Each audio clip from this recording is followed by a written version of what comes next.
যদি এমপ্লয়ার বহন করে তাহলে উম, সেক্ষেত্রে এমপ্লয়িকে আর কোনো নতুন করে ট্যাক্স দিতে হবে না। হুম। এটা দেখেন, এটা ক্লিয়ার কিনা।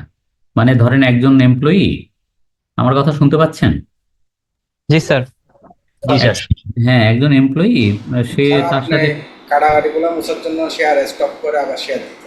হ্যাঁ, আবার এটা করতে আবার সময় লাগে, দরকার নেই।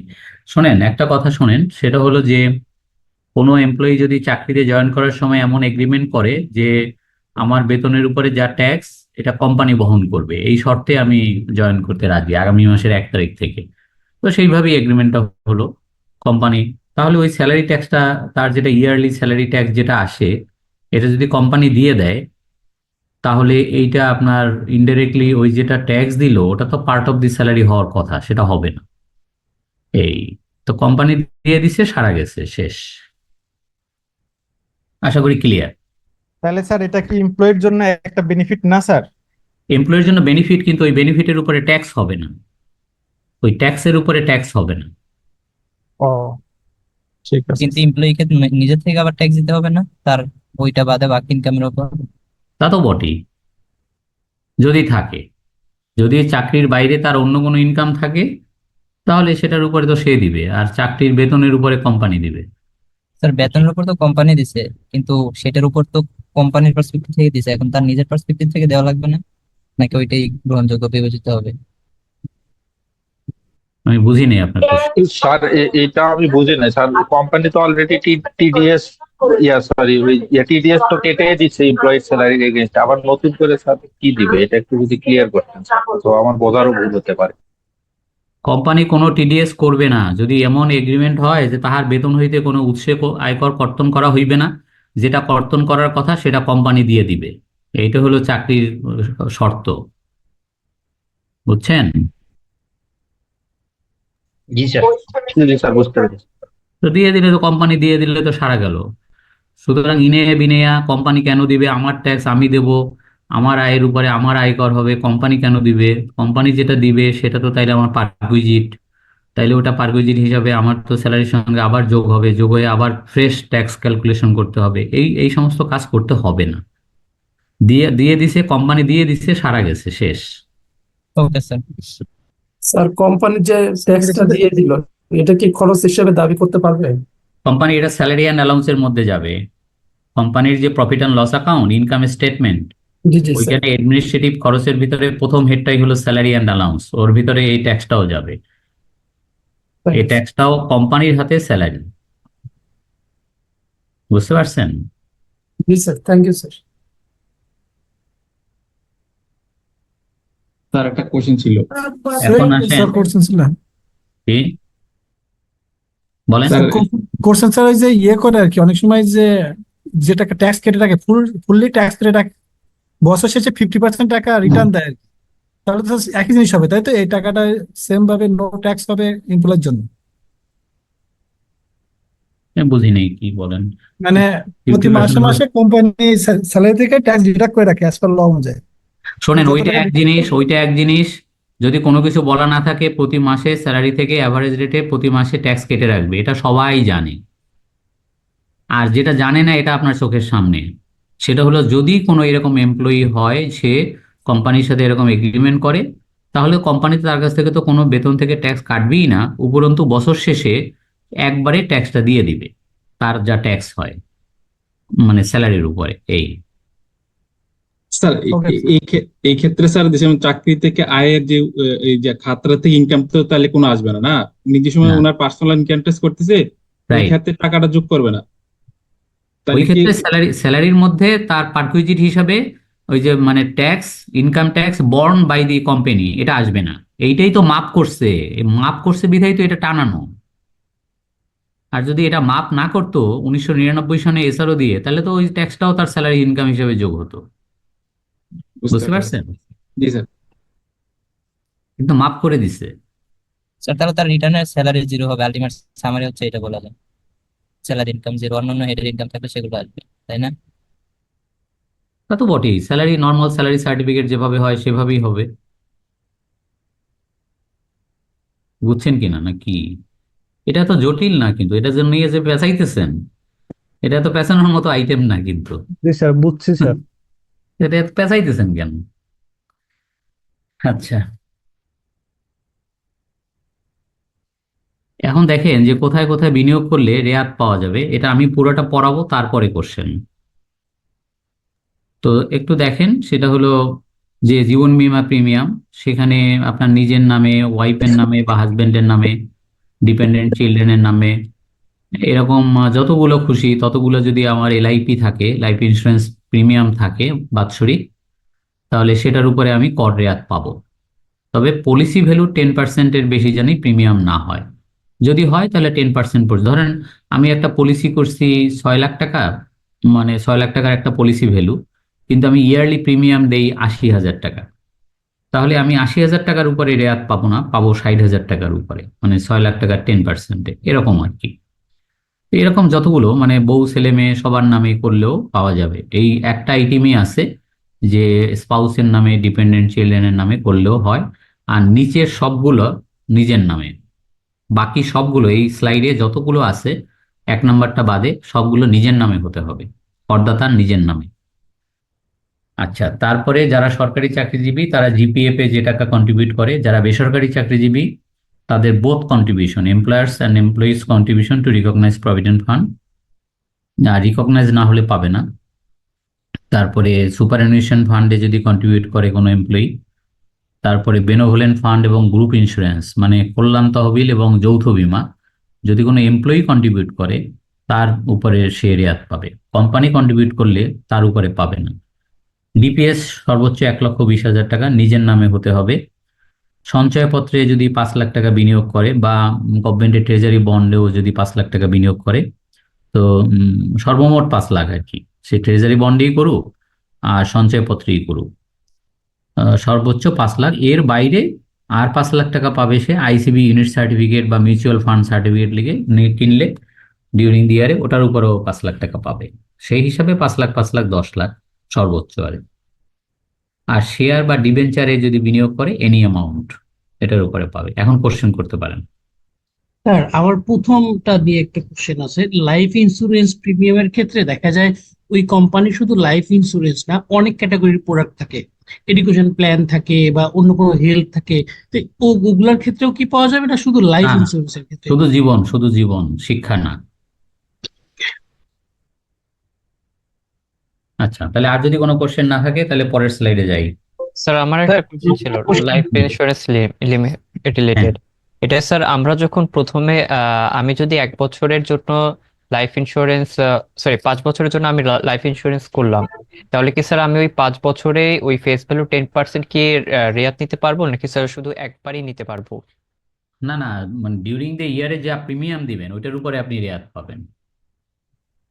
ধরেন আমি একটা উদাহরণ দিই, আমি একটা 6 লাখ টাকার পলিসি খুলছি, তো প্রতি বছর আমি 80,000 টাকা করে প্রিমিয়াম দিয়ে যাই। এবছরে 80,000 দিছি, এই 80,000-এর উপরে পাবো। আগামী বছর আবার 80,000 প্রিমিয়াম দেবো, ওইটার উপরে আবার আগামী বছর পাবো। বুঝতে পারছেন? জি স্যার। এই আর কি। স্যার, শেয়ার ইনভেস্টমেন্টের একটা বিষয় হচ্ছে যে 1 বছরের মধ্যে যত টাকা নতুন করে ইনজেকশন হবে সেই টাকাটাই তো স্যার, নাকি? হ্যাঁ, শেয়ারে বিনিয়োগ হতে হবে, শুধু হাউজে বিনিয়োগ হলে হবে না। হাউস যেতে হইলে হবে না। ইনকাম ইয়ার রিলেটেড যেটা আছে সেটার উপরেই হবে।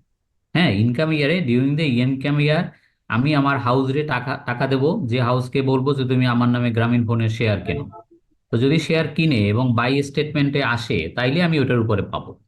আপনি যদি পিছনে টানেন বা সামনে টানেন, আমরা অ্যাকিউমুলেটেড যাব না, আমরা কারেন্ট ইয়ারের ইনকাম ইয়ারে যা আসবে তার উপর বেস করে কাজ করব। স্যার এটা যদি ওই ইয়ারে কিনে আবার ওই ইয়ারে বিক্রি করে দিছে, তাহলে তো ওই ইয়ারে পার্চেসের মধ্যে তো যাবে ওইটা, না, নাকি ওইটা? পার্সেসের মধ্যে না, না, না, ওখানে আরেকটা স্টেটমেন্ট আপনাকে আনতে হবে যে ডিউরিং দ্য ইয়ারে পারচেস করছেন, কিন্তু 30th জুন পর্যন্ত এটা হোল্ড করছেন।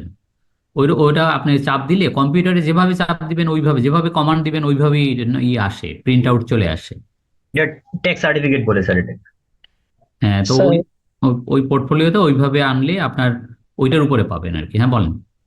স্যার আরেকটা যেটা যেটা আমি মনে করি 30th জুনে স্যার আমি আমার কিছু শেয়ার আছে, আমি পরের বছরে গিয়ে মানে আমি এডিশনাল কোনো ফার্দার নিজের থেকে আর কোনো এডিশনাল টাকা ইনভেস্ট করি নাই, পরের বছরে গিয়ে এটা সেল করে দিয়ে আবার শেয়ার কিনলাম, এই যে আবার শেয়ার কিনলাম, এটা ওই বছরই ইনভেস্টমেন্ট হিসেবে দেখানো যাবে কিনা স্যার? হ্যাঁ, যাবে যাবে, ওই বছরে তো আপনার নতুন বিনিয়োগ, আপনি তো বিক্রি করে আপনি মার্কেট থেকে উঠেও আসতে পারতেন। রাইট। সুতরাং আপনি যে আবার বিনিয়োগ করছেন, ওই বাই স্টেটমেন্ট আনলেই হবে, এমন না যে নতুন টাকা আপনাকে ইনজেক্ট করতে হবে। হুম।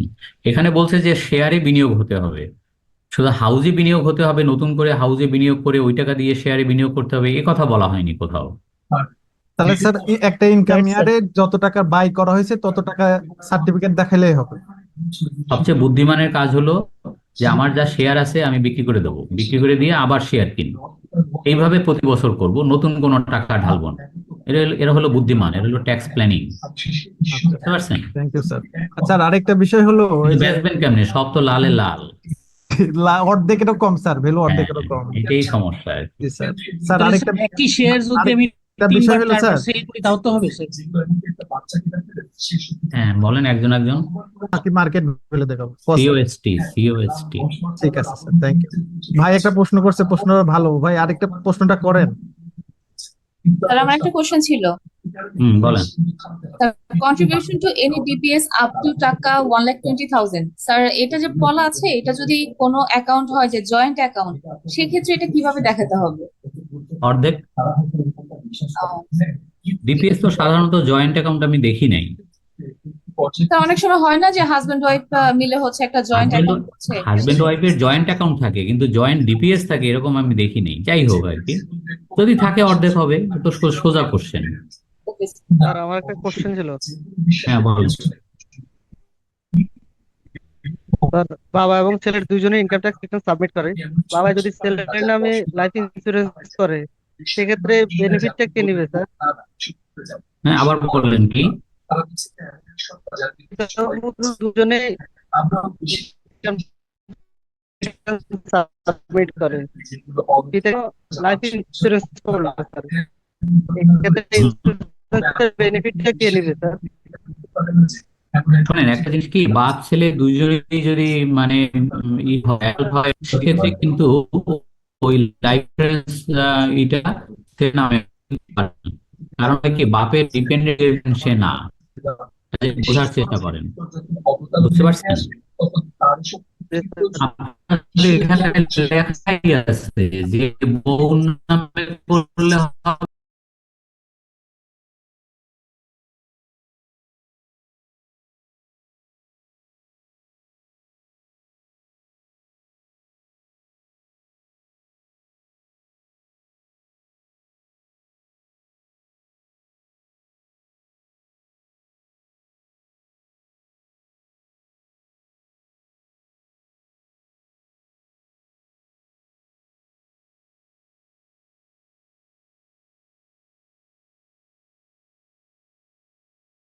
করতে হবে, এটা হলো আইনের কথা। আর বেআইনি বেআইনি কথা হলো কে দেখে, দেখার মালিক তো নাই কেউ। কারণ ডিসিটির অত সময় নাই এটা ধরে ধরে বের করা যে এটা কবে ম্যাচিওর হওয়ার কথা আর কবে ভাঙায় ফেলছে, আগে ভাঙায় ফেলছে কিনা, তাইলে তারে ধরো। এরকম ঘটনা খুব কমই আমরা দেখি বাস্তবে।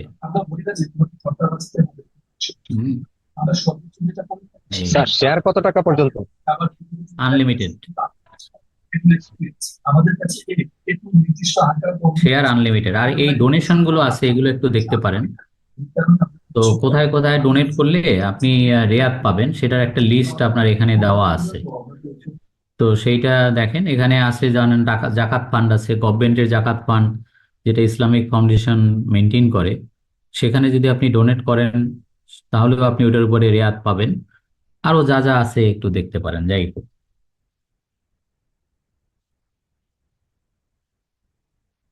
এখন আসেন ফর্মুলা। এই ফর্মুলাও তো আপনার জানার কথা, যে টোটাল যে ট্যাক্সেবল ইনকাম এর 3%, আর 15% হচ্ছে অথবা অ্যালাউয়েবল ইনভেস্টমেন্টের। অথবা যে টাকা বিনিয়োগ করছেন তার 15%, সর্বোচ্চ 10 লাখ টাকা। স্যার ডোনেশনের আগে স্লাইডটা একটু কাইন্ডলি স্যার দিলে ভালো হবে স্যার। এই যে ডোনেশন। Thank you sir. এবার পরে স্যার কথা বলেন। কিছু বলছেন নাকি? জি থ্যাংক ইউ স্যার, কিছু বলিনি স্যার। জি জি স্যার। তাহলে এই ফর্মুলা তো সবারই জানা, মোটামুটি মানে সবারই জানা। তো এইখানে আমার যে টোটাল ট্যাক্সেবল ইনকাম, ওর মধ্যে যদি কোনো আপনার মিনিমাম ট্যাক্স থাকে আন্ডার সেকশন 163, যেটা আগে ছিল 82C, অথবা রিডিউস ট্যাক্স অ্যাপ্লিকেবল এরকম কোনো ইনকাম থেকে থাকে, তাহলে এই দুইটা ইনকামকে আমাকে সরায় নিতে হবে। দুইটা ইনকামকে, আমার টোটাল ইনকাম থেকে দুইটা ইনকামকে বাদ দিয়ে তারপরে 3%। তো ধরেন কথার কথা, আমার দুইটা সোর্স অফ ইনকাম, একটা হলো স্যালারি আর একটা হলো সঞ্চয়পত্রের সুদ, আর কোনো ইনকাম নাই। স্যালারি ইনকাম 10 লাখ, সঞ্চয়পত্রের সুদ হলো 10 লাখ, আমার টোটাল ইনকাম 20 লাখ। তাহলে কি আমি 20 লাখের উপরে 3% পাবো? উত্তর হচ্ছে নো।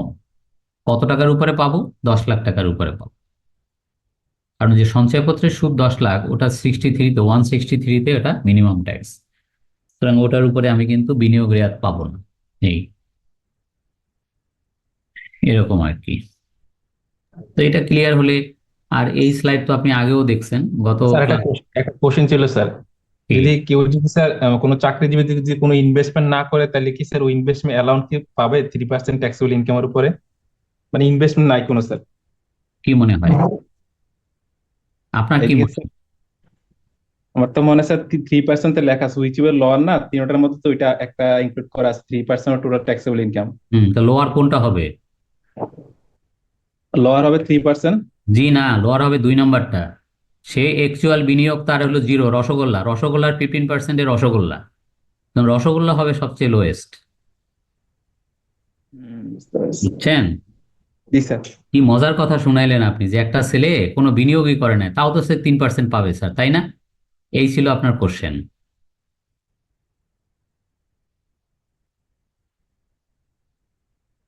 আচ্ছা, তাহলে এইটা হলো আপনার, এই রেট তো আমরা সবাই জানি, এটা আর দেখানোর কিছু নাই।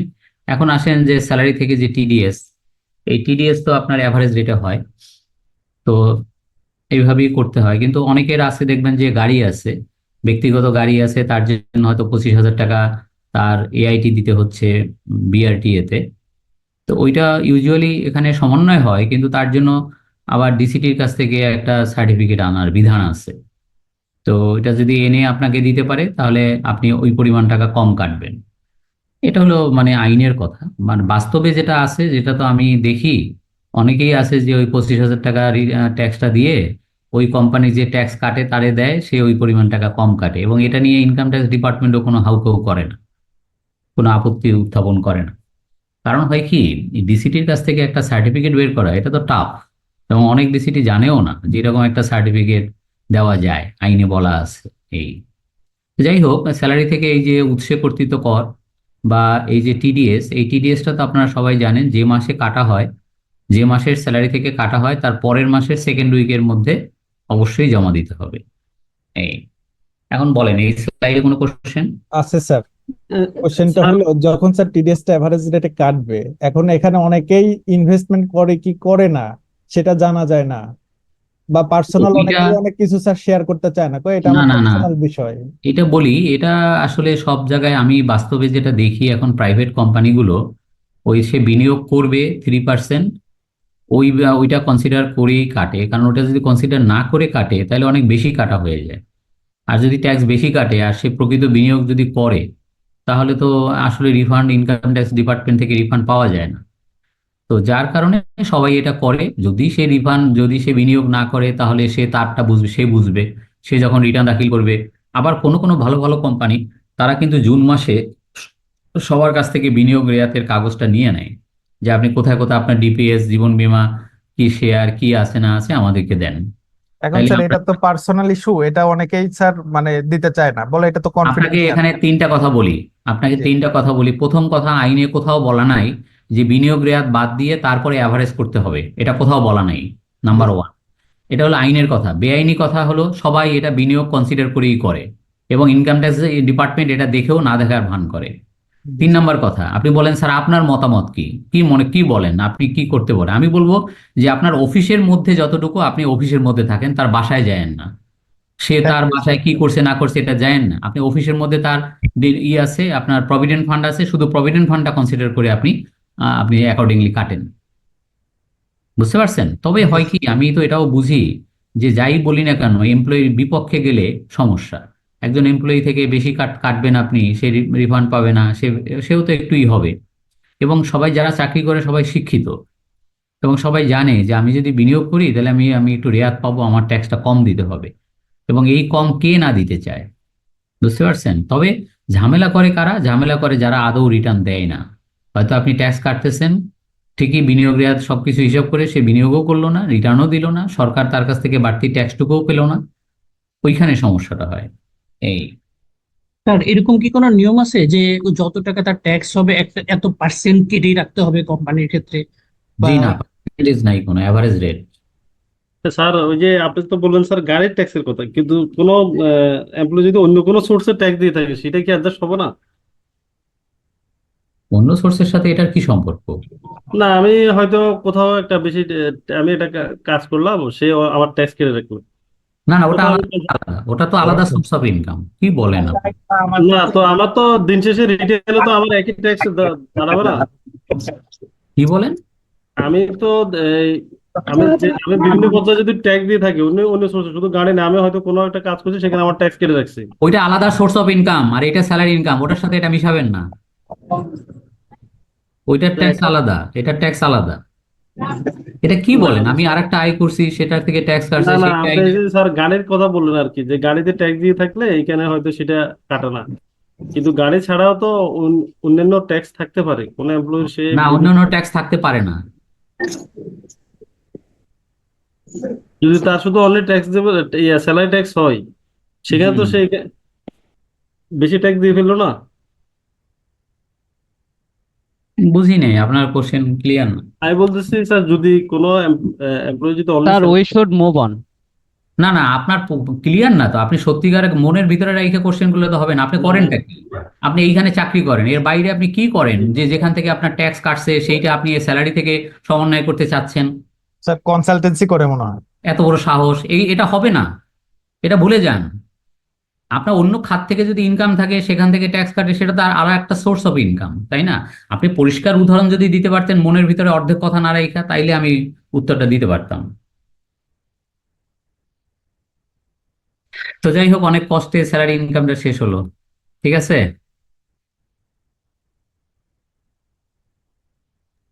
এখন স্যার আপনার কাছে একটা রিকোয়েস্ট ছিল। হ্যাঁ বলেন। স্যার অহেতুক কিছু কোশ্চেন স্যার না নেওয়া বেটার, কারণ সিম্পল জিনিসকে না, কমপ্লেক্স করে ফেলে। না, সে তো হয়তো বুঝে বলতে পারতেছে না, আছে না অনেকের মনের কথা প্রকাশ স্যার করতে পারে এইগুলা না। করলে স্যার আমাদের তো সিলেবাসটা শেষ করতে হবে স্যার। আমাদের মেইন যে এক্সাম রিলেটেড কোশ্চেন কেবল ওইখানেই ফোকাস করা উচিত। এটা পিএল, এটা সিএল না যে আমরা বেসিক ধারণা নিয়ে পাশ করে গেলাম। না, সেইটাই আমি, কোশ্চেন হয় মানে দুই রকমেরই হয়, কিছু ভালো কোশ্চেন হয়, আবার কিছু অর্ডিনারি কোশ্চেনও হয়। তো যাই হোক আর কি। স্যার প্লিজ স্যার কাইন্ডলি আপনি অ্যানালাইসিস করে স্যার কোনটা আমাদের দেখ, জন্য আমার কাছে রিলেটেড তো কোনটা আপনারা সবাই রিলেটেড না, সমান, এইভাবে আমার প্লিজ কাছে তো সবাই এইভাবে সমান। স্যার আপনি আনসার শুনেন, করলে বেটার হয় স্যার। তাহলে হাউস প্রপার্টি ইনকাম পড়ানো প্রায় শেষ, এই স্যালারি ইনকাম শেষ। এখন আসতেছি আমি হাউস প্রপার্টি ইনকামে, বা রেন্টাল ইনকাম যেটাই বলি না কেন। এখন তো এটাকে নাম দিছি ইনকাম ফ্রম রেন্ট, বা বাংলায় বলতেছে ভাড়া হইতে আয়। তো এইটার মধ্যে হাউস প্রপার্টির একটা ডেফিনেশন আছে, প্রপার্টির একটা ডেফিনেশন আছে। তো হাউস প্রপার্টি বলতে building, other than godown, factory building, এগুলো বলতে। স্যার হ্যাঁ বলেন। স্যার ওই যে আমাদের কি পিএল এর যে ম্যাথ গুলো আছে স্যার, ওই যে প্রত্যেকটা হেডের, এগুলা কি স্যার আমরা দেখবো স্যার কোনো স্লাইডে পড়ানো হবে স্যার? এটা তো বলছি পড়ানো হবে, হ্যাঁ। Okay sir. না স্যার কিছু ইস্যু ছিল তো ম্যাথ গুলাতে স্যার, এই জন্য আর কি। তাহলে না স্যার না, আর কি ওই ক্লাসই করছি। হ্যাঁ ওই ক্লাসে যখন যে স্লাইড, ওই স্লাইডের বাইরে কোনো কোশ্চেন নেওয়া হয় না। Okay sir, thank you sir. মানে একটা সিস্টেমে তো আগাতে হবে। আমরা স্যারকে সবাই কোঅপারেট করি, হ্যাঁ? প্রয়োজনে শেষে গিয়ে আমরা স্যারের সাথে কোয়েশ্চেন আনসার সেশন করবো। প্লিজ স্যারকে কোঅপারেট করেন। আচ্ছা, তো হাউস প্রপার্টি ডেফিনেশনে বলছে যে ফ্যাক্টরি বিল্ডিং বা গোডাউন ভাড়া দিলে সেটা ইনকাম ফ্রম আদার সোর্স হবে, ওইটা আপনার হবে না, মানে বাড়ি ভাড়া আয় হবে না। এই আর কি। আর তো স্বাভাবিকভাবে কিছু জিনিস কমন, যে যে বাড়ি থেকে ভাড়া আসে সেটার মালিকানা থাকতে হবে, এবং সেটা হয়তো আমি ভাড়া দিয়েছি আইদার কমার্শিয়াল পারপাসে অথবা রেসিডেন্সিয়াল পারপাসে, যে পারপাসই। এই বিল্ডিং এর মধ্যে কিন্তু ফার্নিচার, ফিক্সচার, ফিটিং এগুলো সব সহজে ভাড়াটা হয়, সেটাই বাড়ি ভাড়া। এই এটা গেল হাউস প্রপার্টি ইনকামের একটা ডেফিনেশন, এবং নিচে আপনার রেফারেন্স সেকশনও দেওয়া আছে। আর প্রপার্টি ডেফিনেশন আবার বলছে প্রপার্টি ইনক্লুডস হাউস প্রপার্টি, এবং not only house property, land, furniture, fixture, factory, building ইত্যাদি ইত্যাদি, plant and machinery, personal vehicle, এগুলো ভাড়া দিলেও কিন্তু সেটাও মানে এটা ইনকাম ফ্রম রেন্টের মধ্যে আসবে। এই জন্য হেডটাই চেঞ্জ করে দিচ্ছে। আগে ছিল বাড়ি ভাড়া ইনকাম, এখন শুধু বলছে ভাড়া ইনকাম, ইনকাম ফ্রম রেন্ট। এইখানে একটা জিনিস দেখেন, in respect of house property no tax is payable if the owner occupies the house. মানে বাড়িওয়ালা যদি নিজের বাড়িতে নিজে থাকে তাহলে তার আর ওইটার উপরে কোনো ট্যাক্স দিতে হয় না। এটা তো আমরা কমন সেন্স, এটা আমরা সবাই বুঝি। আর ভাড়া আমি হোটেল, মোটেল, রিসোর্ট, হোস্টেল এইগুলো থেকে যে ভাড়া ইনকাম আসে সেগুলো হবে বিজনেস ইনকাম। যেমন এইখানে বড় বড় 5 স্টার হোটেল যে দেখেন, তারা কি করে, তারাও তো বর্ডারকে ভাড়া দেয়, ওখানে যারা থাকে তারা ভাড়া দেয় হোটেলে, তো সেটা কি ভাড়া ইনকাম হবে? নো। বলছে হোটেল, মোটেল, রিসোর্ট, হোস্টেল এগুলো হলো বিজনেস ইনকাম। এই যে শেরাটন হোটেল, ইন্টারকন্টিনেন্টাল হোটেল বা বিভিন্ন হোটেল আপনি দেখেন, সেই হোটেলের যে ইনকাম সেটা কিন্তু তাদের বিজনেস ইনকাম, কারণ হোটেল ব্যবসায়ী হলো তাদের ব্যবসা। এই স্যার ওয়্যার হাউস রেন্টটা স্যার এটা কি আসবে নাকি এটা আসবে না স্যার? ওয়্যার হাউস রেন্টটা আসবে ইনকাম ফ্রম আদার সোর্স, ওটা তো বলছি আগের স্লাইডে তো বলে গেছি। Sir sir sorry sorry miss করেছেন। Other than this all type of rental income, এটা এই হেডে আসবে। বুঝতে পারছেন? তার মানে আমরা কিন্তু মানে ভাড়া 3 জায়গায় যাবে। একটা হলো যদি হোটেল, মোটেল এগুলো ভাড়া হয় এটা বিজনেস ইনকামে যাবে। যদি ওয়্যার হাউস ভাড়া হয় মানে কি বলে গোডাউন ভাড়া হয় বা ফ্যাক্টরি বিল্ডিং ভাড়া হয়, সেগুলো চলে যাবে কিন্তু আপনার ইনকাম ফ্রম আদার সোর্সে। আর বাড়ি তো নর্মাল বাড়ি ভাড়া তো এখানে আসবেই। অ্যানুয়াল ভ্যালু, অ্যানুয়াল ভ্যালু বাড়িওয়ালা যে ভাড়া পায় অথবা স্যার ডিসিটি মোটেল ভাড়া কি স্যার? কি? স্যার ওই যে হোটেলের পাশে একটা দেখলাম মোটেল লাগছে। আরে ওই হোটেলের ছোট ভাই। এখন আসেন যে যদি আপনার অ্যানুয়াল ভ্যালু, অ্যানুয়াল ভ্যালু কেন যান নাই কখনো কক্সবাজারে? হোটেলও আছে, মোটেলও আছে। তো সবকিছু আমারে জিজ্ঞেস করতে হয়? আপনি গুগল মামারে জিজ্ঞেস করবেন। আচ্ছা, তারপরে দেখেন অ্যানুয়াল ভ্যালু। অ্যানুয়াল ভ্যালুতে বলছে যে বাড়িওয়ালা যে ভাড়া পায় বলে দেখাচ্ছে, অথবা ডিসিটির কাছে যেটা রিজনেবল রেন্ট মনে হচ্ছে, এর ভিতরে যেটা হায়ার। তো ডিসিটি যেটা রিজনেবল রেন্ট ওইটাই তো হায়ার হয়, নতুবা তো করদাতা যেটা বাড়িওয়ালা যেটা দেখাইছে ওইটা মেনে নিলে তো হলোই। তো যাই হোক আর কি, এইভাবেই হয়ে আসছে, এইভাবেই ঝগড়াঝাটি লেগে আছে ইনকাম ট্যাক্স ডিপার্টমেন্টে। অনেক বাড়িওয়ালা যে ভাড়া দেখায় সেটা মানে না, ডিসিটি এস্টিমেট করে, এবং এস্টিমেটেড ভাড়াটা তো বুঝিনি বেশি হয়, তখন আবার এটা আপিল ট্রাইব্যুনাল হয়। এভাবে আমরা বাস্তবে দেখি। হুম এই এখন আসেন, এটা একটা ফর্মুলা যে রেন্টাল ভ্যালু মানে ক্যালকুলেশন। অ্যানুয়াল ভ্যালু মানে সে যেটা ভাড়া পাচ্ছে, এর সাথে 2 নাম্বারটা নিয়ে কোশ্চেনেবল, 2 নাম্বারটা নিয়ে এনবিআর নিজেই মানে এটা হয়তো আমি আশা করতেছি এবারের বাজেটে এটা থাকবে না, adjustment of advance rent during the ইয়ার, এটার কোনো ব্যাখ্যা নাই। তো স্যার অ্যাডভান্স এটা এরকম হতে পারে কি যে যে টাকাটা অ্যাডভান্স নেওয়া হয়েছে ওই ইয়ারে যে পরিমাণে অ্যাডজাস্টমেন্ট নেওয়া হয়েছে সেটার উপরেই হচ্ছে না না, সেটাকে ওইটা ওইটা নিয়ে ধরেন একটা বাড়ি ভাড়া হচ্ছে 1 লাখ টাকা, কিন্তু বাড়িওয়ালা হাতে পাচ্ছে 80,000 টাকা করে, আর 20,000 টাকা প্রতি মাসে সমন্বয় হচ্ছে। তা আপনি যদি বলেন ওই 20,000 টাকা হলো এইটা, নো, কারণ অ্যানুয়াল ভ্যালুতে অলরেডি 1 লাখ টাকা ঢুকে গেছে। অ্যানুয়াল ভ্যালুতে তো অলরেডি 80,000 করে ঢোকেনি, অ্যানুয়াল ভ্যালু তো 1 লাখ টাকা করে। টোটাল টাকাটাই ঢুকছে স্যার। হ্যাঁ, তাহলে আবার 20,000 টাকা 2 নম্বরে আসে কি করে? এটা একটা বিরাট কোশ্চেনেবল চিহ্ন, কোশ্চেন চিহ্ন। বইপত্রতেও কিন্তু ক্লারিফিকেশন নাই স্যার। না না, নাই, এবং এটা ভুল করছে এনবিআর। এ ভুল এবছরের বাজেটে আশা করি ঠিক হবে। 2 নম্বরটা থাকবে না, 2 নম্বরটা বাদ দিয়ে পড়তে হবে আপনাকে। আচ্ছা, 3 নম্বরে আসি। 3 নম্বরে হচ্ছে যে money value receive during the year against any benefit provided by the owner other than salami and premium. আচ্ছা, সেটা হলো যে আম, যদি money value receive by the during the year against the benefit provided by the owner against, মানে বাড়িওয়ালা যদি কোনো benefit provide করে থাকে তার এগেনস্টে যদি কোনো মানি ভ্যালু পেয়ে থাকে তাহলে সেটাও যোগ হবে। যদি কি মিন করছে বুঝি নেই।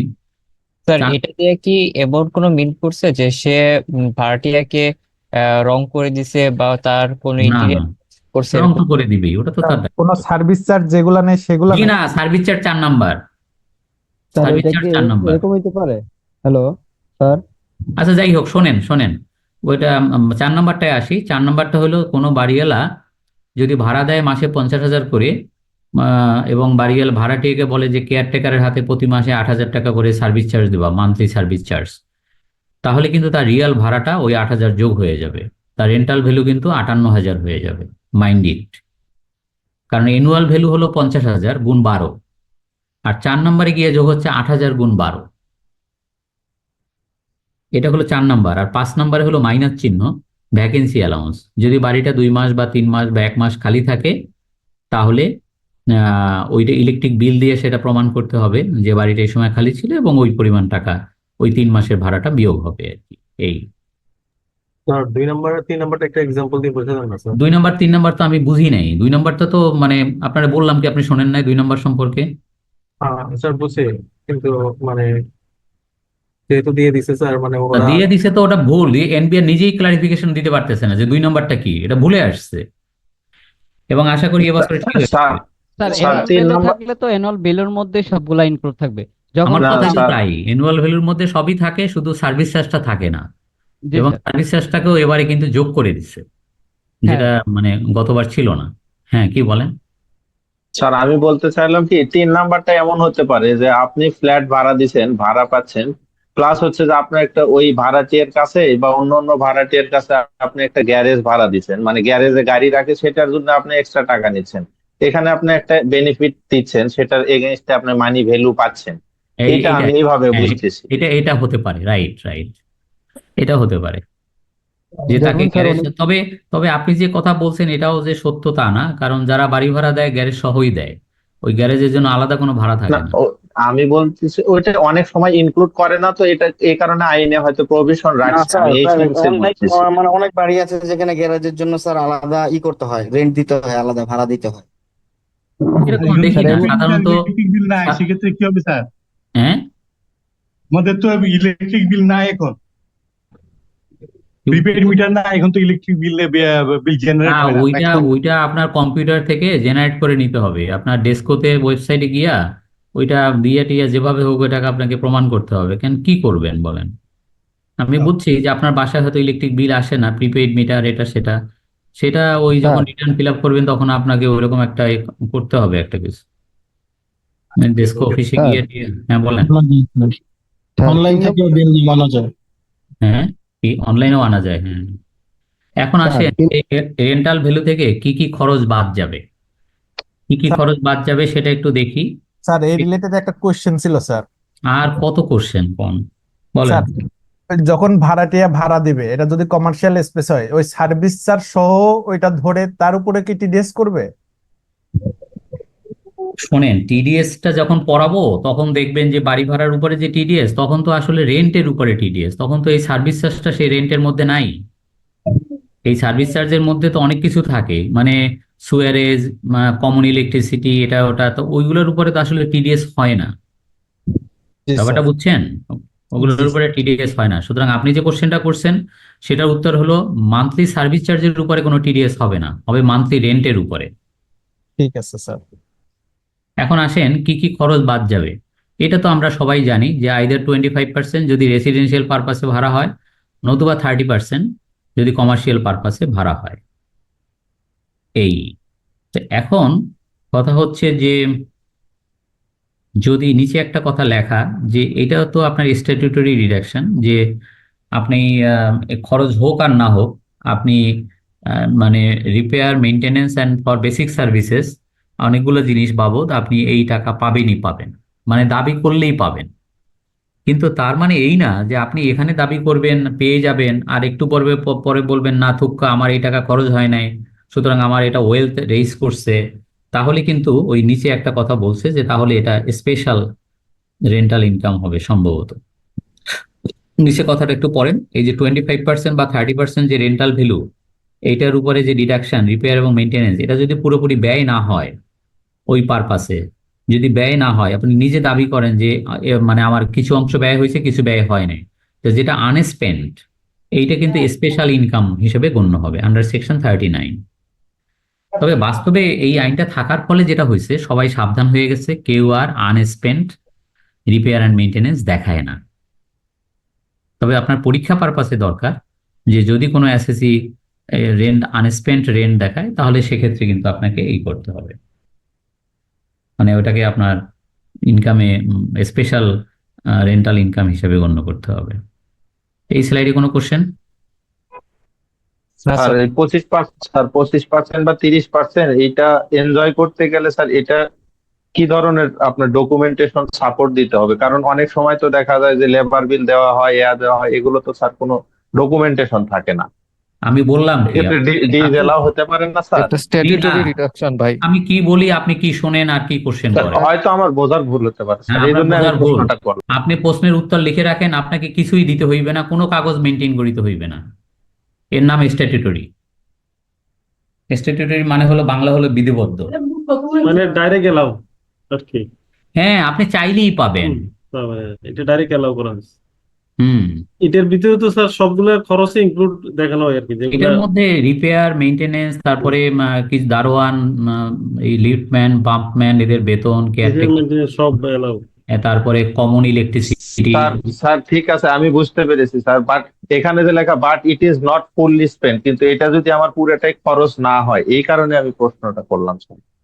পুরোটা খরচ সেটা না তাহলে হলে তো কি নিচে হবে? লেখা যে তাহলে ওইটা আপনার স্পেশাল রেন্টাল ইনকাম হিসেবে গণ্য হয়ে ওইটার উপরে আবার ট্যাক্স হবে যদি আপনার পুরোটা ব্যয় না হয়। সবাই যে কাজটা করে সেটা হলো পুরোটাই ব্যয় ব্যয় হয়ে গেছে, আপনি শুধু ব্যয় দাবি করলেই হবে। আপনি আমাকে কোশ্চেন করছেন যে স্যার এটার জন্য আমাকে কি কি কাগজ রাখতে হবে যে আমার পুরোটা ব্যয় হয়ে গেছে। কিন্তু আপনাকে স্যার কোনো লোনের কাগজই ইন্টারেস্ট তো রাখতে হবে না। দেখাইতে হবে স্যার।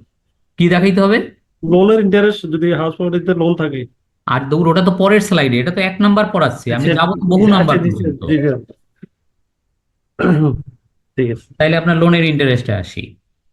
এখন আসেন 1 নাম্বার বাদেও আরো কি কি খরচ আপনি পাবেন। ল্যান্ড ট্যাক্স পাবেন, মানে খাজনা, municipal tax, fire insurance premium.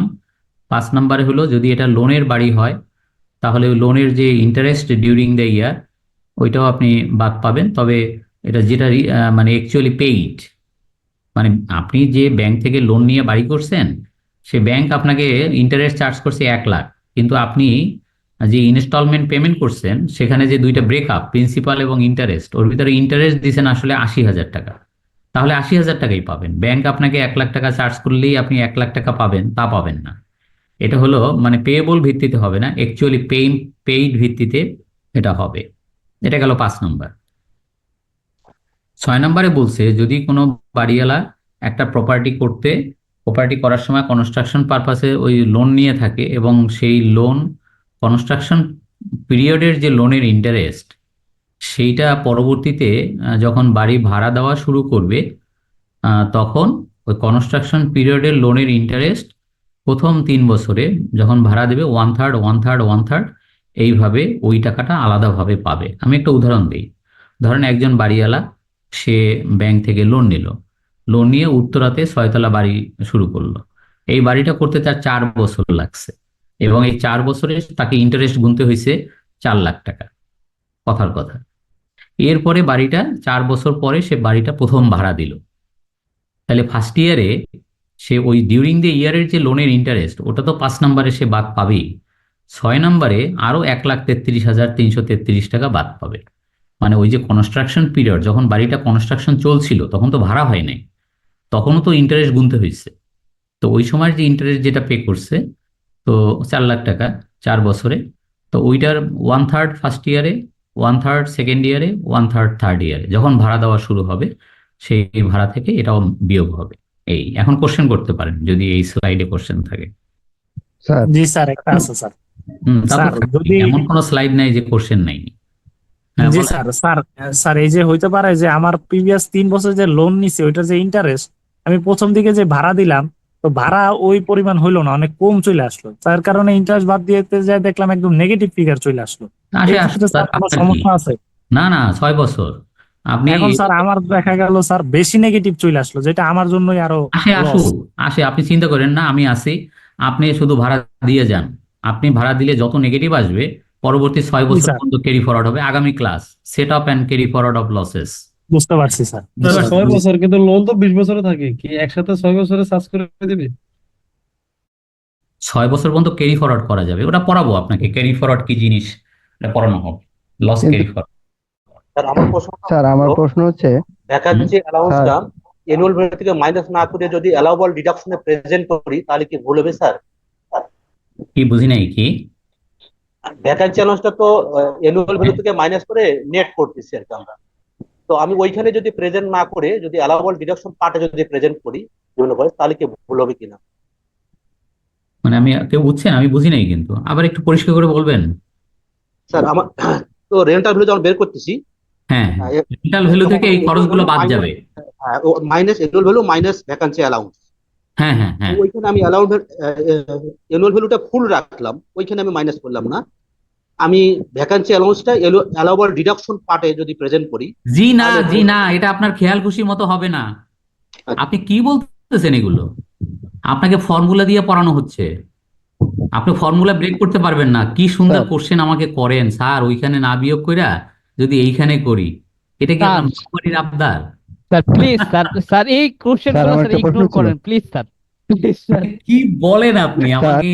মানে এটাও সহ্য করতে স্যার হবে? এইসব কোশ্চেন স্যার মানে কোথায় থেকে যে ক্রিয়েটিভ চিন্তা ভাবনা আসে মানুষের, আমি আরে স্যার বাবা, আমরা বুঝতে মানে পারতেছি না স্যার। না না, ওনার উই আর ফার্স্টেডেড স্যার, এই না না ক্লাসটা স্যার, নিয়ে অনেক ফার্স্টেডেড না স্যার। না, ওনার ক্রিয়েটিভ কেন? উনি ওই যে 1/4 আর রিপেয়ার মেইনটেনেন্স এটা একটু বেশি পেতে চায়, যে স্যার ভ্যাকেন্সি অ্যালাউন্সটা ওইখান থেকে বাদ নাই দিয়ে পরে বাদ দিই স্যার। কি বলেন স্যার? ওনারা টেক্সটের নিয়মই চেঞ্জ করে দিবে, ভাই, টেক্সটের যাই হোক, পিএইচডি ডিগ্রি নিয়ে নিবে। তো হবে না, ওনাদের কোশ্চেন আছে, কোশ্চেন করবে। না না, করবে, এখানে ছাত্র আছে আপনি অনেক PL কি রকমের। লাগাইছেন আপনারা?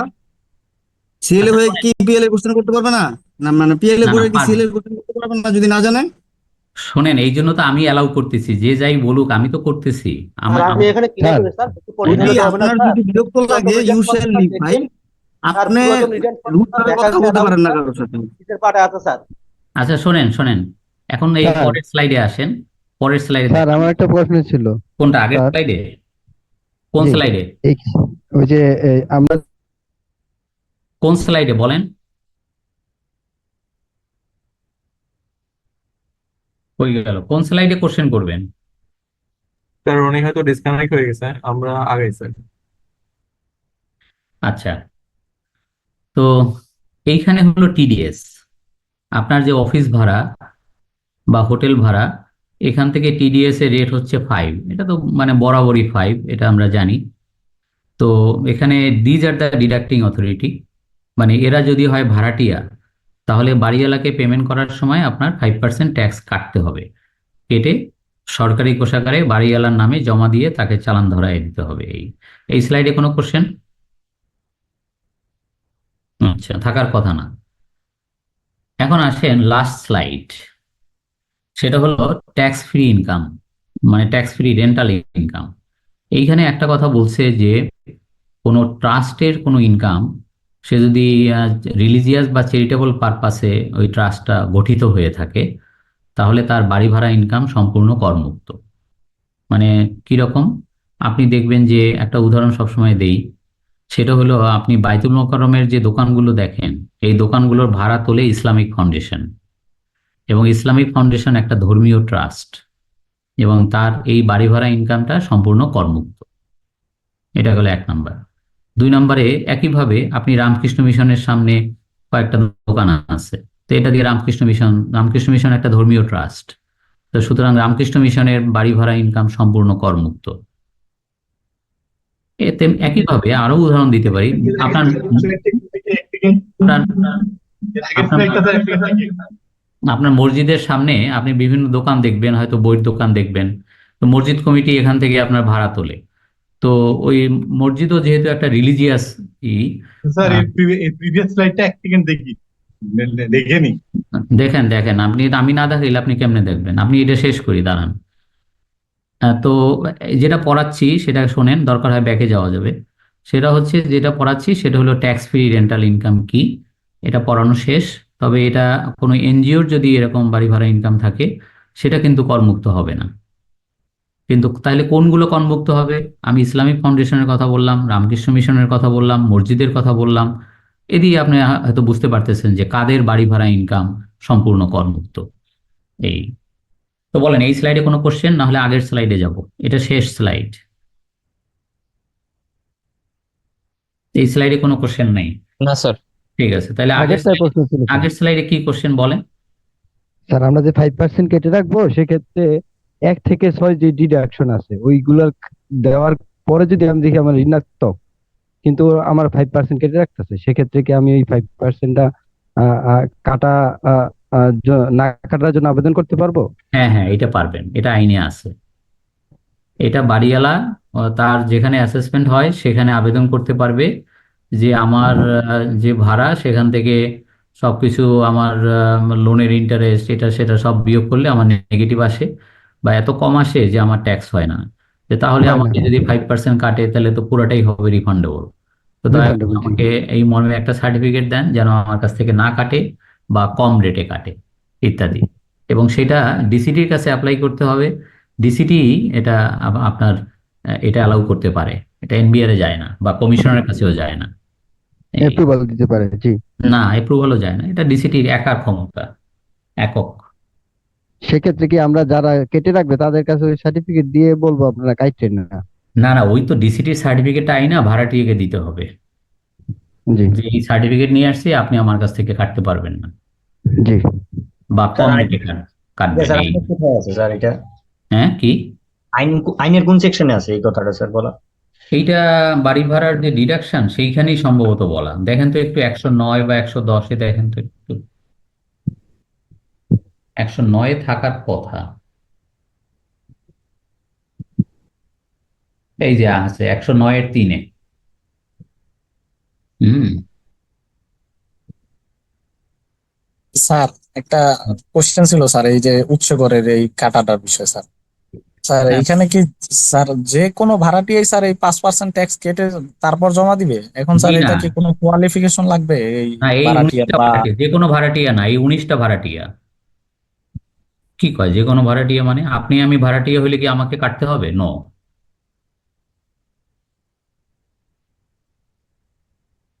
বুঝছেন? জি স্যার স্যার এখানে বুঝছি। অ্যানি অথরিটি বলতে কি বোঝানো হয়েছে স্যার? কি? ও অথরিটি, এখানে তো রাজধানী উন্নয়ন কর্তৃপক্ষ, তারপরে এরকম অথরিটি আছে বাংলাদেশে প্রায় 25-26টা। মোংলা পোর্ট অথরিটি, তারপরে চিটাগাং পোর্ট অথরিটি, তারপরে BRTA Bangladesh road transport authority, অনেক আছে। স্যার একটা কোয়েশ্চেন ছিল। বলেন। স্যার ওই যে ইনকাম ফ্রম রেন্টে হাউস ভ্যাকান্সির ক্যালকুলেশনটা দুই ভাবে করা। যেমন হচ্ছে 2 মাসের যদি ভ্যাকান্সি থাকে ওইটা হচ্ছে যেমন 4 দিয়ে গুণ দিলে যে কয়টা মানে ফ্লোর থাকে ফাঁকা থাকে ওইটা দিয়ে গুণ করলে হয়ে যায়। আবার আর একটা ক্যালকুলেশন হচ্ছে যে কয়টা টোটাল ফ্লোর থাকবে ডিভাইডেড দিয়ে যে কয়টা ফ্লোর স্পেস মানে ভ্যাকান্সি থাকবে গুণ দিয়ে তারপরে হচ্ছে মান্থলি যে রেন্ট আসছে ওটা দিয়ে গুণ করা। দুটাই কি ফলো করা যাবে এনিওয়ান? আমি কিছুই বুঝি নাই কিন্তু। স্যার ইনকাম ফ্রম রেন্টে যে হাউস আচ্ছা, রেন্ট। আপনারে আমি একটা কথা বলি। জি একটা স্যার। লোক বাড়ি ভাড়া দিছে মাসে হ্যাঁ 1 লাখ হ্যাঁ করে। শোনেন আমি বলি, আপনি আপনি কোশ্চেন করবেন আমাকে। সেটা হলো একটা লোক বাড়ি ভাড়া দিছে, সে প্রতি মাসে বাড়ি ভাড়া পায় হচ্ছে 1 লাখ টাকা করে, তার অ্যানুয়াল ভ্যালু হচ্ছে 1 লাখ টাকা করে মাসে। 2 মাস বাড়িটা খালি ছিল, এখন ভ্যাকেন্সি অ্যালাউন্স হবে 2 লাখ টাকা। আপনার কথা কি বলেন? স্যার এটা যেমন সরাসরি 2 লাখ, আবার আরেকটা ছিল যে ওনার হচ্ছে ধরেন 12 তলা বিল্ডিং, 2 তলা হচ্ছে ফাঁকা আছে, ওটা হচ্ছে ডিভাইডেড 12 দিয়ে মানে 2 দিয়ে গুণ করে এইভাবে যে এটা একটা মানে দুইটা পদ্ধতিতে ক্যালকুলেশন করা পিএল এর ইয়াতে ট্যাক্স এর। তো আচ্ছা, মানে আমরা কনফিউজড হয়ে যাই যে দুইটাই কি করা যাবে নাকি যে কোনো একটা ফলো করতে হবে নিয়ম? না এরকম কোনো ফলো করার কিছু নাই, আইনে এরকম কোনো কিছু বলা নেই। যে কোনো আইনে এক হ্যাঁ এক কথা বলে ছেড়ে দিছে ভ্যাকেন্সি অ্যালাউন্স। হ্যাঁ কিন্তু দুইটা দুইটা মেথডে পদ্ধতি স্যার, নিশ্চয়ই মেথড রেজাল্ট আলাদা না হয়। না, মেথড কেউ দেয় নাই এখানে, মেথড হলো বইয়ে মানে রাইটাররা বানায় নিচ্ছে। হ্যাঁ হ্যাঁ এটা হতে পারে স্যার, আমরা মানে কনফিউজড হয়ে গেছি না না, সিএল এর কনফিউজ হওয়ার এক্সামের কিছু নেই, সময়। আইনে এ ধরনের কিছু নাই। সুতরাং সোজা কথা, ভ্যাকেন্সি যে কয়টা ফ্ল্যাট খালি থাকে ওই কয়টার স্যার annual- মানে ইয়েটা মানে অ্যামাউন্ট একটু কম বেশি হয়ে যায় এই জন্যই বলছিলাম না মানে। কম বেশি হওয়ার কথা না, আপনি যতভাবেই পেঁচান কম বেশি হওয়ার কথা না। কম বেশি হবে কেন? আমার যে কয়টা ফ্ল্যাট খালি ছিল ওই কয়টার যে রেন্টাল ভ্যালু, ওই কয়টার মানে অ্যানুয়াল ভ্যালু যেটা, ওইটাই আমি গুণ করবো। তো উল্টো পাল্টা হবে কেন? স্যার ওইটা সম্ভবত স্যার পুরো বিল্ডিং থেকে যত টাকা পাইতো সেটা স্যার অ্যাকুমুলেট করেছে, যার জন্য স্যার 12টা ফ্লোরে ভাগ করে 2 দিয়ে গুণ দিয়ে ওই ফ্লোরের জন্য আর কি এটা বের করছে। স্যার একটু কম বেশি হয়ে যায়, আমি সুযোগ পেলে আপনাকে রেফারেন্স বুকটা দেখাবো নেক্সট ইয়াতে। আচ্ছা, ঠিক আছে। হ্যাঁ, কম বেশি হবে যখন এটা আপনার বাড়িওয়ালা বা ভাড়াটিয়া একটা যে বিদ্যুৎ বিল পেড করে, এই ক্ষেত্রে কম বেশি হওয়ার সম্ভাবনা আছে, এছাড়া না। বিদ্যুৎ বিল না, এটা ভ্যাকান্সি, হাউস ভ্যাকান্সি। হ্যাঁ, ভ্যাকেন্সিতে ফাঁকা থাকবে, ওই ক্ষেত্রে অনেক সময় বাড়িওয়ালা বিদ্যুৎ বিল পেড করে দেয় বা ভাড়াটিয়া পেড করে, এই একটা ইস্যু আছে। যখন আপনার বাড়িওয়ালা বিদ্যুৎ বিল পেড করবে তখন তো হাউস রেন্ট কমবে না, তখন মাইনাস করতে হবে না বিদ্যুৎ বিলটা। মাইনাসের ইস্যু আসে না, একটু ক্যালকুলেশনের ইস্যু, সহজ হিসাব স্যার যেটা বলছে ওইটা সহজ, মানে ওটা মাথায় সহজ, গেঁথে হ্যাঁ। যায়। আর ওই যে ওনারা দুটা পদ্ধতি অবলম্বন, স্যার যেটা বলছে যে রাইটারের ইস্যু, এটা একটু কম বেশি হলেও মানে অত বেশি ইম্প্যাক্ট ফেলে না, এই জন্য দুটাই চালু রাখছে পিএল এর ইয়াতে ক্যালকুলেশনে, হাউস রেন্ট অ্যালাউন্স যেটা ছিল ভ্যাকান্সি। Thank you sir. ঠিক আছে।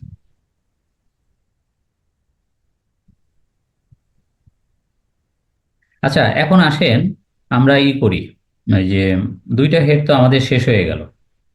এখন আসেন যে এগ্রিকালচারাল ইনকাম, কৃষি আয় কিন্তু আপনার এই ট্যাক্স প্ল্যানিং এর জন্য মোটেই ইম্পর্টেন্ট না। তো আসেন এটা 2 মিনিটে শেষ করে দিই। কৃষি আয় তো বোঝেনি যে কৃষি আয় বলতে স্যার একটু কথা বলতে চাচ্ছিলাম, এই আমাদের গৃহ সম্পত্তি ব্যতীত অন্যান্য সম্পত্তির ভাড়া যেটা স্যার, ওইটা কি স্যার আমরা পরে ডিসকাস করবো স্যার? অন্যান্য সম্পত্তি ভাড়া যেমন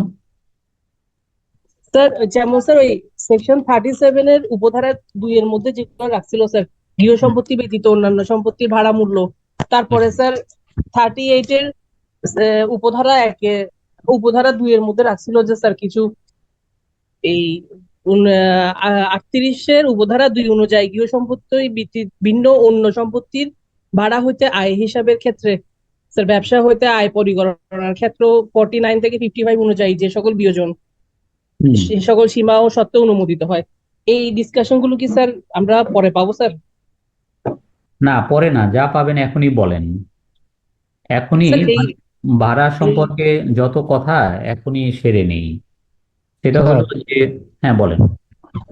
আমার কোম্পানিতে একটা জায়গার উপর বিল্ডিং করা, তো ফ্যাক্টরি কোম্পানি এমডি ওনার অন্য একটা ইয়াতে মানে কোম্পানিতে ভাড়া দিছে ফ্যাক্টরি হিসাবে, সেক্ষেত্রে ওনার ফাইলে, এমডির ফাইলে ওই ইয়াটা জানি কই বিল্ডিংটারে আমরা কি গৃহ সম্পত্তি আয় হিসাবে দেখাবো না অন্য সংস্থার আয় হিসাবে দেখাবো? ফ্যাক্টরি বিল্ডিং যদি আপনার মেশিন পত্র, ফার্নিচার সব সহ ভাড়া দেওয়া হয় তাহলে এটা ইনকাম ফ্রম আদার সোর্সে যাবে, বুঝতে পারছেন? শুধু বিল্ডিং, আর যদি শুধু বিল্ডিং ভাড়া দেওয়া হয় সেটা ফ্যাক্টরি পারপাসেই ভাড়া হোক আর অফিস পারপাসেই হোক, তাতে কিছু যায় আসে না।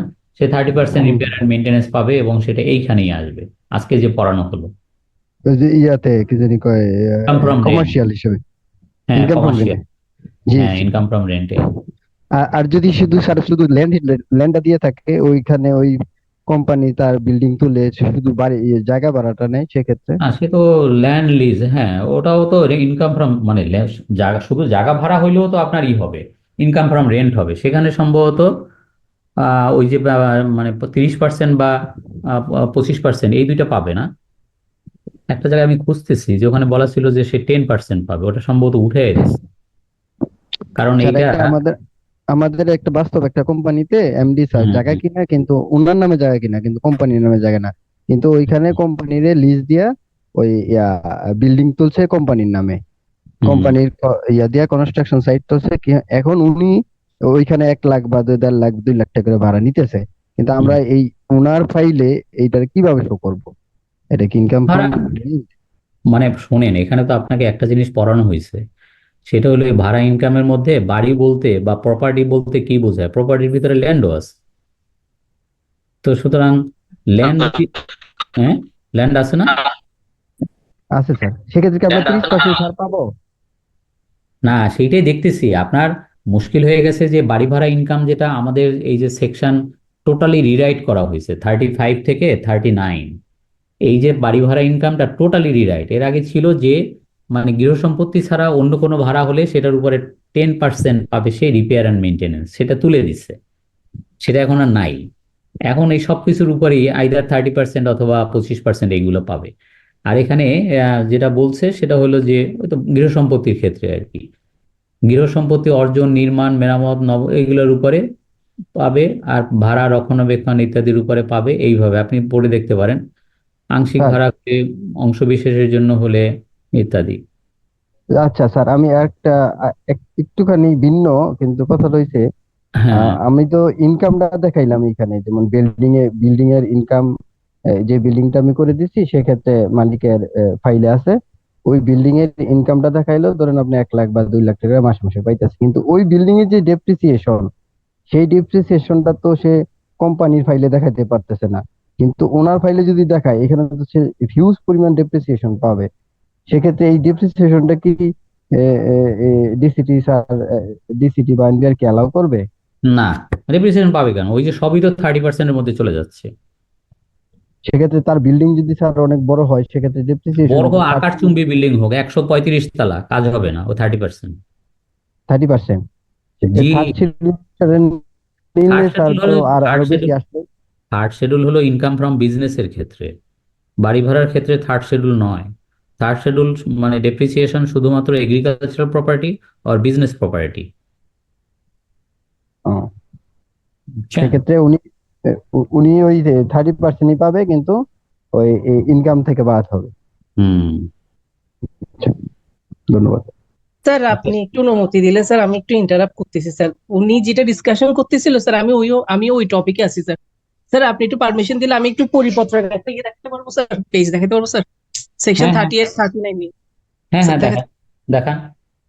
জি স্যার। কি বলেন আমি শুনি। আচ্ছা স্যার, আমি বলতেছি, এখানে বলছে গৃহ সম্পত্তি ব্যতীত অন্যান্য সম্পত্তির মোট ভাড়া মূল্য হইতে, সরি স্যার একটু লিখতে বললে ভালো হইতো, করতেছি না। আচ্ছা স্যার, মুখে বলতেছি স্যার। অন্য ভাড়া মূল্য হতে কি কি বিয়োজন দাবি করা যাবে?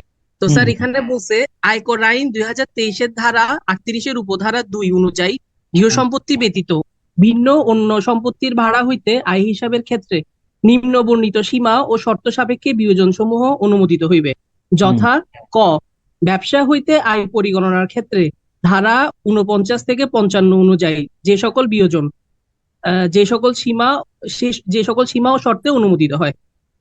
খতে বলছে স্যার তৃতীয় তফসিল অনুযায়ী অনুমোদিত ভাতাসমূহ ব্যতীত অন্যান্য সকল বিয়োজন ব্যাংক ট্রান্সফারের মাধ্যমে সম্পূর্ণ হইলে স্যার।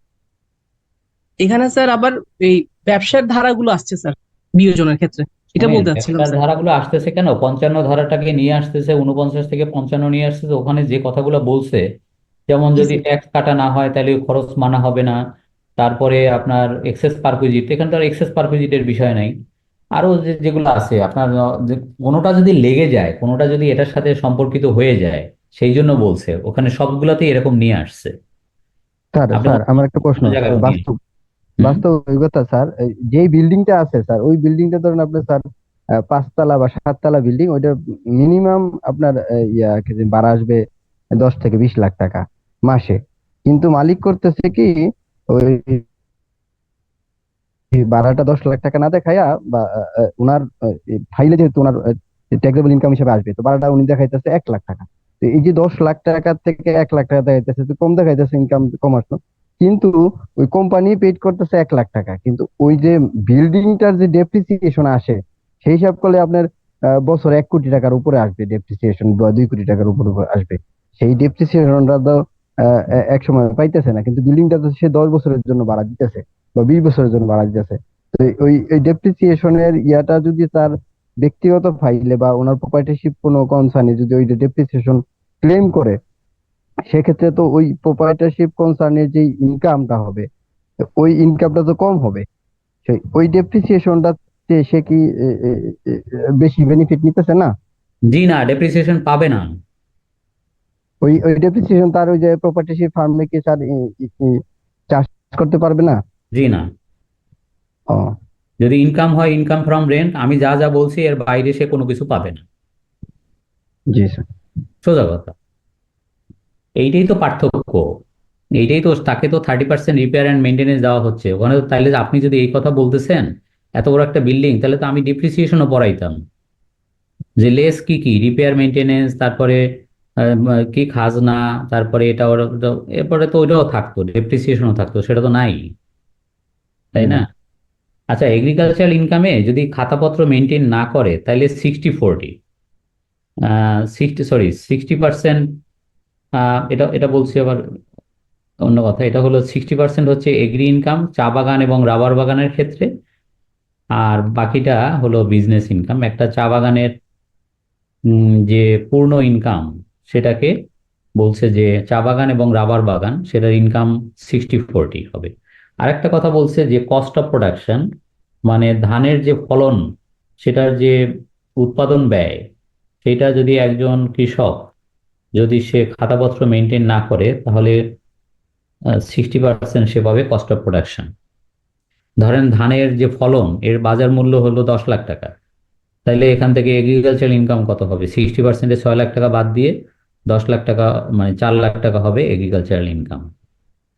এরকম কিছু কিছু কথা বলা আছে। আবার দুইটা কথা বলা আছে যে এক্সেমটেড ইনকাম কি কি, মানে এগ্রিকালচারাল ক্ষেত্রে এক্সেমটেড ইনকাম কি কি।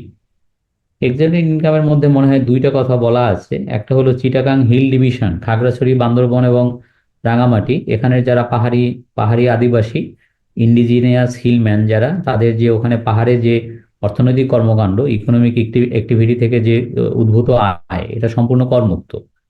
এটা একটা বলা আছে। আর একটা কথা বলা আছে, সেটা হলো একজন কৃষকের 2 লাখ টাকা পর্যন্ত ইনকাম করমুক্ত, যদি তার একমাত্র ইনকাম হয় কৃষি। আর এর সাথে যদি খুচরা ব্যাংক ইন্টারেস্ট থাকে, সর্বোচ্চ যদি 20,000 টাকা পর্যন্ত ব্যাংক ইন্টারেস্ট পায়, তাহলে ওইটাও ধরতে হবে তার কোনো নাই, মানে কৃষি আয় ছাড়া তেমন কোনো আয় নাই, তাহলেও সে এই 2 লাখ টাকার বেনিফিটটা পাবে, করমুক্ত সুবিধাটা। এই 3.5 লাখের পরে 2 লাখ। হ্যাঁ হ্যাঁ, 3.5 লাখের পরে আরো 2 লাখের বেনিফিটটা পাবে, এরকম টুকটাক বলা আছে। আর তো এগ্রিকালচারাল যদি কেউ, কোনো কৃষক যদি খাতাপত্র মেনটেন করে, তাহলে সে কিন্তু ডেপ্রিসিয়েশনও পাবে, থার্ড শিডিউল অনুযায়ী ডেপ্রিসিয়েশনও পাবে। তো সাধারণত খাতাপত্র মেনটেন করে না, যার কারণে পায় না, এটা হয় আর কি। আর একটা কথা এখানে, যে কৃষি যন্ত্রপাতি, কৃষিতে ব্যবহৃত হয় এমন যন্ত্রপাতি যদি পরবর্তীতে বিক্রি হয়, ধরেন সে মানে ডেপ্রিসিয়েশনও পাইছে, তো সেক্ষেত্রে কিরকম হবে? ধরেন একটা মেশিন সে কিনছে, এটা এগ্রিকালচারাল মেশিনই হোক বা আপনার কৃষিতে ব্যবহৃত মেশিনই হোক, যেটাই হোক, ধরেন একটা মেশিন কিনছে সে 1,000 টাকায়, লেস ডেপ্রিসিয়েশন,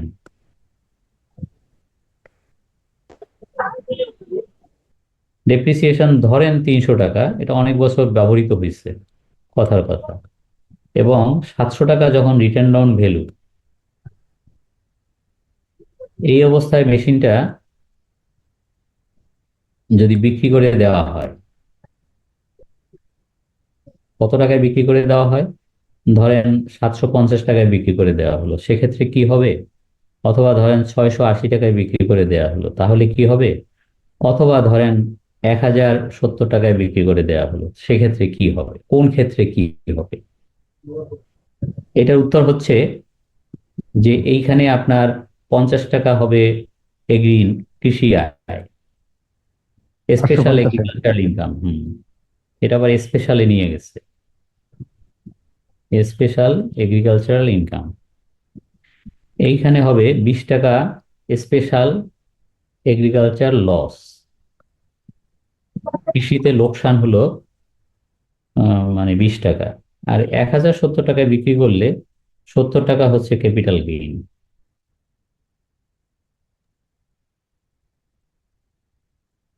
আর 300 টাকা হচ্ছে আপনার ওই যে স্পেশাল এগ্রিকালচারাল ইনকাম।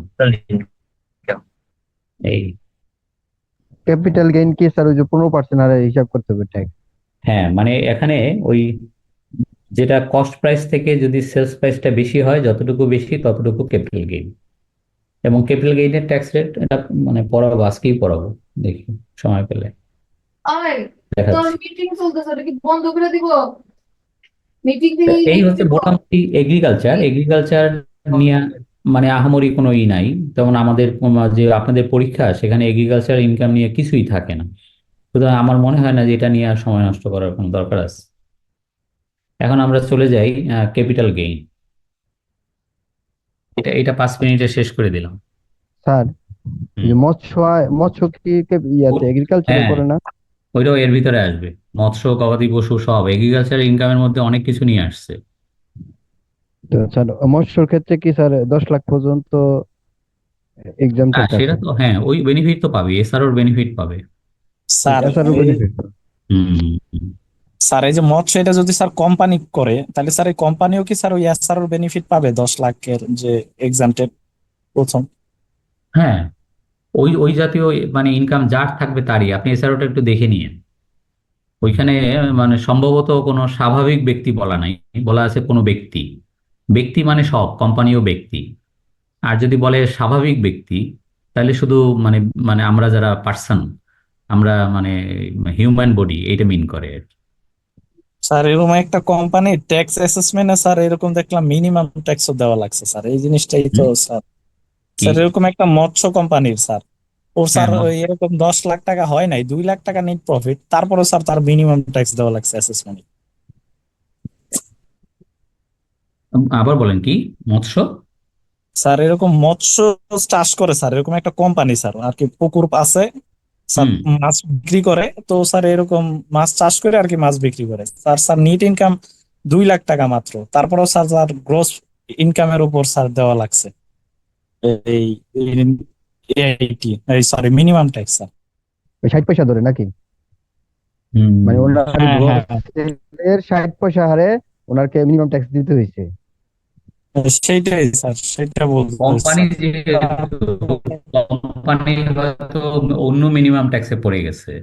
ওই যে ওই স্যার ওই যে যে 50 লাখের উপরে, 50 লাখ বা 60 না, লাখের উপরে হলে কোম্পানির তো 50 লাখ না, 50 লাখ হলো ফার্মের ক্ষেত্রে। জি 50 লাখ হলো পার্টনারশিপ ফার্ম। যদি 50 লাখ টাকার উপরে যাদের রেভিনিউ, তারাও মিনিমাম ট্যাক্সের আওতাভুক্ত 60 পয়সা করে। কিন্তু জি কোম্পানির ক্ষেত্রে কোনো ই নাই, আগামাথা নাই। ওর হলো যে কোনো মানে এটা কি রিসিটের স্যার উপরে ঠিক মানে আছে তার স্যার থাকবে। অ্যাসেসমেন্টটা যে সেই মিনিমাম ট্যাক্স দিচ্ছে? কোম্পানির, হ্যাঁ, আমি যেটা মনে করি সেটা হলো আপনার দুইভাবে হিসাব করছে। সেটা হলো তার প্রথম 10 লক্ষ টাকা পর্যন্ত শূন্য, সুতরাং তার নর্মাল রিডিউস রেটে কোনো ট্যাক্স আসে না। কিন্তু আসে না। জি minimum tax as per section 163, ওইখানে তার যে টার্নওভারের উপরে 60 পয়সা করে হয়তো কিছু ট্যাক্স আসছে। টার্নওভার ট্যাক্স আসছে। জি তাহলে ইভেন স্যার আপনার যে ইভেন আপনার তাহলে স্যার লোকসান হলেও দিতে হতো। জি স্যার, তাহলে যে স্যার বলা হইতাছে যে স্যার এসআরও আইনের ঊর্ধ্বে, তাহলে স্যার এখানে তো ঊর্ধ্বে দেখতেছি না। না না, এছাড়াও তো আইনের ঊর্ধ্বে অবশ্যই। আদারওয়াইজ ওই কোম্পানির 2 লাখ টাকার উপরে 30%-এ 60,000 টাকা ট্যাক্স আসতো। স্যার এক্ষেত্রে বুঝলেন? যদি লস হইতো সেই লসটাকে আমরা ক্যারি ফরওয়ার্ড করতে পারবো? লস ক্যারি ফরওয়ার্ড করা যাবে না। রিডিউস ট্যাক্স রেট অ্যাপ্লিকেবল এমন খাতে যদি কোনো লস হয়, ওটা ক্যারি ফরওয়ার্ড করা যায় না। মিনিমাম ট্যাক্স অ্যাপ্লিকেবল এগুলোতে যদি কোনো মানে লস হয়, তাহলে ওটাও ক্যারি ফরওয়ার্ড করা যায় না। যাই হোক, ওগুলো পড়াবো আপনাকে আগামী ক্লাসে। Yes. তাহলে আজকে 4 নম্বর হেড, ক্যাপিটাল গেইন। 3টা হেড শেষ হয়ে গেল। একটা হলো স্যালারি, স্যালারিরই সবচেয়ে বেশি সময় গেছে আজকে। তো 2 নম্বরে হলো রেন্ট। এগ্রিকালচার তো তেমন কোনো বিষয় না। ক্যাপিটাল গেইনটা একটু ভালো করে দেখেন। ক্যাপিটাল গেইন তো আমি যে উদাহরণ দিলাম ওখানেও অনেকটা পরিষ্কার আপনার, যে ক্যাপিটাল গেইন মানে কি। ক্যাপিটাল গেইন মানে হলো যে sales value minus cost price. এখন যদি রিটার্ন ডাউন ভ্যালু হয়, যদি সেটা ডিপ্রিসিয়েবল অ্যাসেট হয়, রিটার্ন ডাউন ভ্যালু থাকে, তাহলে সেই রিটার্ন ডাউন ভ্যালু কোনো ফ্যাক্টর না। ফ্যাক্টর হলো কস্ট প্রাইস থেকে যতটুকু বেশি দামে বিক্রি হবে ততটুকুই হবে ক্যাপিটাল গেইন।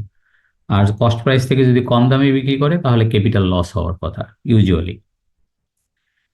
এখানে কিছু কথা আছে, এগুলো আমরা একটু দেখি। তারপরে ক্যাপিটাল অ্যান্ড রেভিনিউ, এটা মারফতি কথাবার্তা, এটা এমন অত গুরুত্বপূর্ণ কথাবার্তা না। ক্যাপিটাল অ্যাসেট ক্যাপিটাল গেইন হতে গেলে কিন্তু ক্যাপিটাল অ্যাসেট হতে হবে, মাইন্ড ইট। এবং ক্যাপিটাল অ্যাসেটের যে সংজ্ঞা, সেই সংজ্ঞার ভিতরে কিন্তু আপনারা জানেন ভালো করে যে 2টা জিনিসকে বাদ দিয়ে নিচ্ছে। সেটা কি? এই যে স্টক ইন ট্রেড, আর একটা হলো ব্যক্তিগত সহায় সামগ্রী, যেমন আপনার উইয়ারিং অ্যাপারেলস মানে পরিধেয় বস্ত্র, ফার্নিচার, তারপরে জুয়েলারি, তারপরে পার্সোনাল কার মানে ভেহিকেল। এইগুলো গত বছর পর্যন্ত এগুলো বিক্রি হলে এগুলোর উপরে কোনো ট্যাক্স দিতে হতো না, কারণ এটা ক্যাপিটাল অ্যাসেটের সংজ্ঞার বাইরে। এই বছর এটাকে কি করছে জানেন? বলছে যে না, এইগুলা বিক্রি করলে ক্যাপিটাল গেইন হবে না, এটা সত্য, কিন্তু এটাকে ইনায়া বিনায়া এটাকে ইনকাম ফ্রম আদার সোর্সে নিয়ে ফেলছে। এখানে দেখেন এই যে বোল্ড করা, বলছে যে যদি কোনো এই ধরনের ক্যাপিটাল অ্যাসেট, ব্যক্তিগত স্বর্ণালংকার বা আমার ব্যক্তিগত একটা গাড়ি, তো এইটা আমি কেনা ছিল আমার 16 লাখ টাকায়, 4 বছর ব্যবহার করছি, এখন 20 লাখ টাকায় বিক্রি করছি। তো এই যে 4 লাখ টাকা, এটার উপরে আগে গত বছর পর্যন্ত কোনো ট্যাক্স হতো না। এই বছর বাজেটে এটাকে ধরছে, ধরে কি করছে, বলছে যে না ঠিক আছে, ক্যাপিটাল গেইন হবে না, তাতে কি, এটা মানে আমরা এটাকে ইনকাম ফ্রম আদার সোর্সে নিয়ে ফেল। এই জন্য লেখা, but this gain will be treated as income from other sources as per section 66 C, C মানে ক খ গ, গ। তো ওইখানে আপনার এটা নিয়ে ফেলছে যে এটা আপনার ইনকাম ফ্রম আদার সোর্সে ইনকাম হবে। এই জন্য আপনি ইনকাম ট্যাক্সের ফাইলে যত সোনা দানা আছে এগুলো যদি এখন বিক্রি করে তাহলে মরছে। গত বছর পর্যন্ত বিক্রি করলে বাইসে গেছিল, কিন্তু এখন বিক্রি করলে যে টাকা বিক্রি করবে ওইটা গেইন, এবং ওইটা ইনকাম ফ্রম আদার সোর্সে ট্রিট হবে, এবং এটার উপর রেগুলার রেটে ট্যাক্স হবে। বুঝতে পারছেন? নট অনলি দ্যাট, উপহার সামগ্রীর উপরও কিন্তু ধরছে। আপনার কেউ যদি বিয়ে করে এবং বিয়ের সময় যদি সে স্বর্ণালংকার অথবা আসবাবপত্র এটা সেটা সে যদি বলে উপহার হিসেবে প্রাপ্ত, ভ্যালু নট নন ইত্যাদি, তাতে কাজ হবে না। ভ্যালু নট নন বলে কোনো কিছু নাই, ওইটার যে বাজার মূল্য ওইটার উপরে কিন্তু আপনাকে ট্যাক্স দিতে হবে, ওটা ইনকাম হিসেবে গণ্য হবে। সুতরাং এইবারের বাজেটে কিন্তু এই জাতীয় বিষয়গুলোকে ধরছে, ভালো করে ধরছে। আচ্ছা, তাহলে এই জিনিসটা আশা করি ক্লিয়ার। এই যে ব্যক্তিগত গাড়ি, স্বর্ণালংকার, এইগুলো বিক্রি করে যদি আমার ধরেন আমার ফাইলে দেখানো আছে এটার ভ্যালু 0, আমার বিয়ের সময় মানে 50 ভরি স্বর্ণালংকার প্রাপ্ত, মূল্য অজানা। এখন যদি আমি এই স্বর্ণালংকার এখন আমি 50 লাখ টাকায় যদি বিক্রি করি, পুরো 50 লাখ টাকাই হবে আমার ইনকাম ফ্রম আদার সোর্স, এবং এটার পরে আমাকে ট্যাক্স দিতে হবে এই 24-25 অ্যাসেসমেন্ট ইয়ার থেকে। আবার আগামী বছরে যদি এই আইন উঠে যায় তাহলে তো ভালো, কিন্তু উঠে না গেলে তো এখন এই অবস্থা মুশকিল। আচ্ছা, এখন আসেন যে আরো কিছু কিছু বিষয় এখানে আছে, দেখাচ্ছি। স্যার একটা কোয়েশ্চেন ছিল। কোনটাতে? ওইটাতে? হ্যাঁ স্যার, আপনি যেটা বললেন যে লেটস সে আমি একটা ল্যান্ড কিনলাম, এখন ল্যান্ডটা আমি বিক্রি করছি, ল্যান্ডটা কিনছিলাম 1 লাখ টাকা দিয়ে। সো এখন ওইটা কারেন্ট আমি বিক্রি করছি স্যার 1.5 লাখ টাকার মধ্যে, সো 50,000 আমার গেইন হয়েছে। বাট আমার এখন কারেন্ট ভ্যালু ওই ল্যান্ডটার আছে, যদি এখন আমি ট্যাক্স রিটার্ন করতে যাই, আমার কারেন্ট ভ্যালু ল্যান্ডটার আছে 3 লাখ টাকা। সো স্যার আমার কোন ভ্যালুটা ধরা হবে? ওই 50,000টা যদি আমি তাকে দেখাই যে আমার 50,000 গেইন হয়েছিল, ওইটাই ধরা হবে নাকি 3 লাখ টাকা ধরা হবে?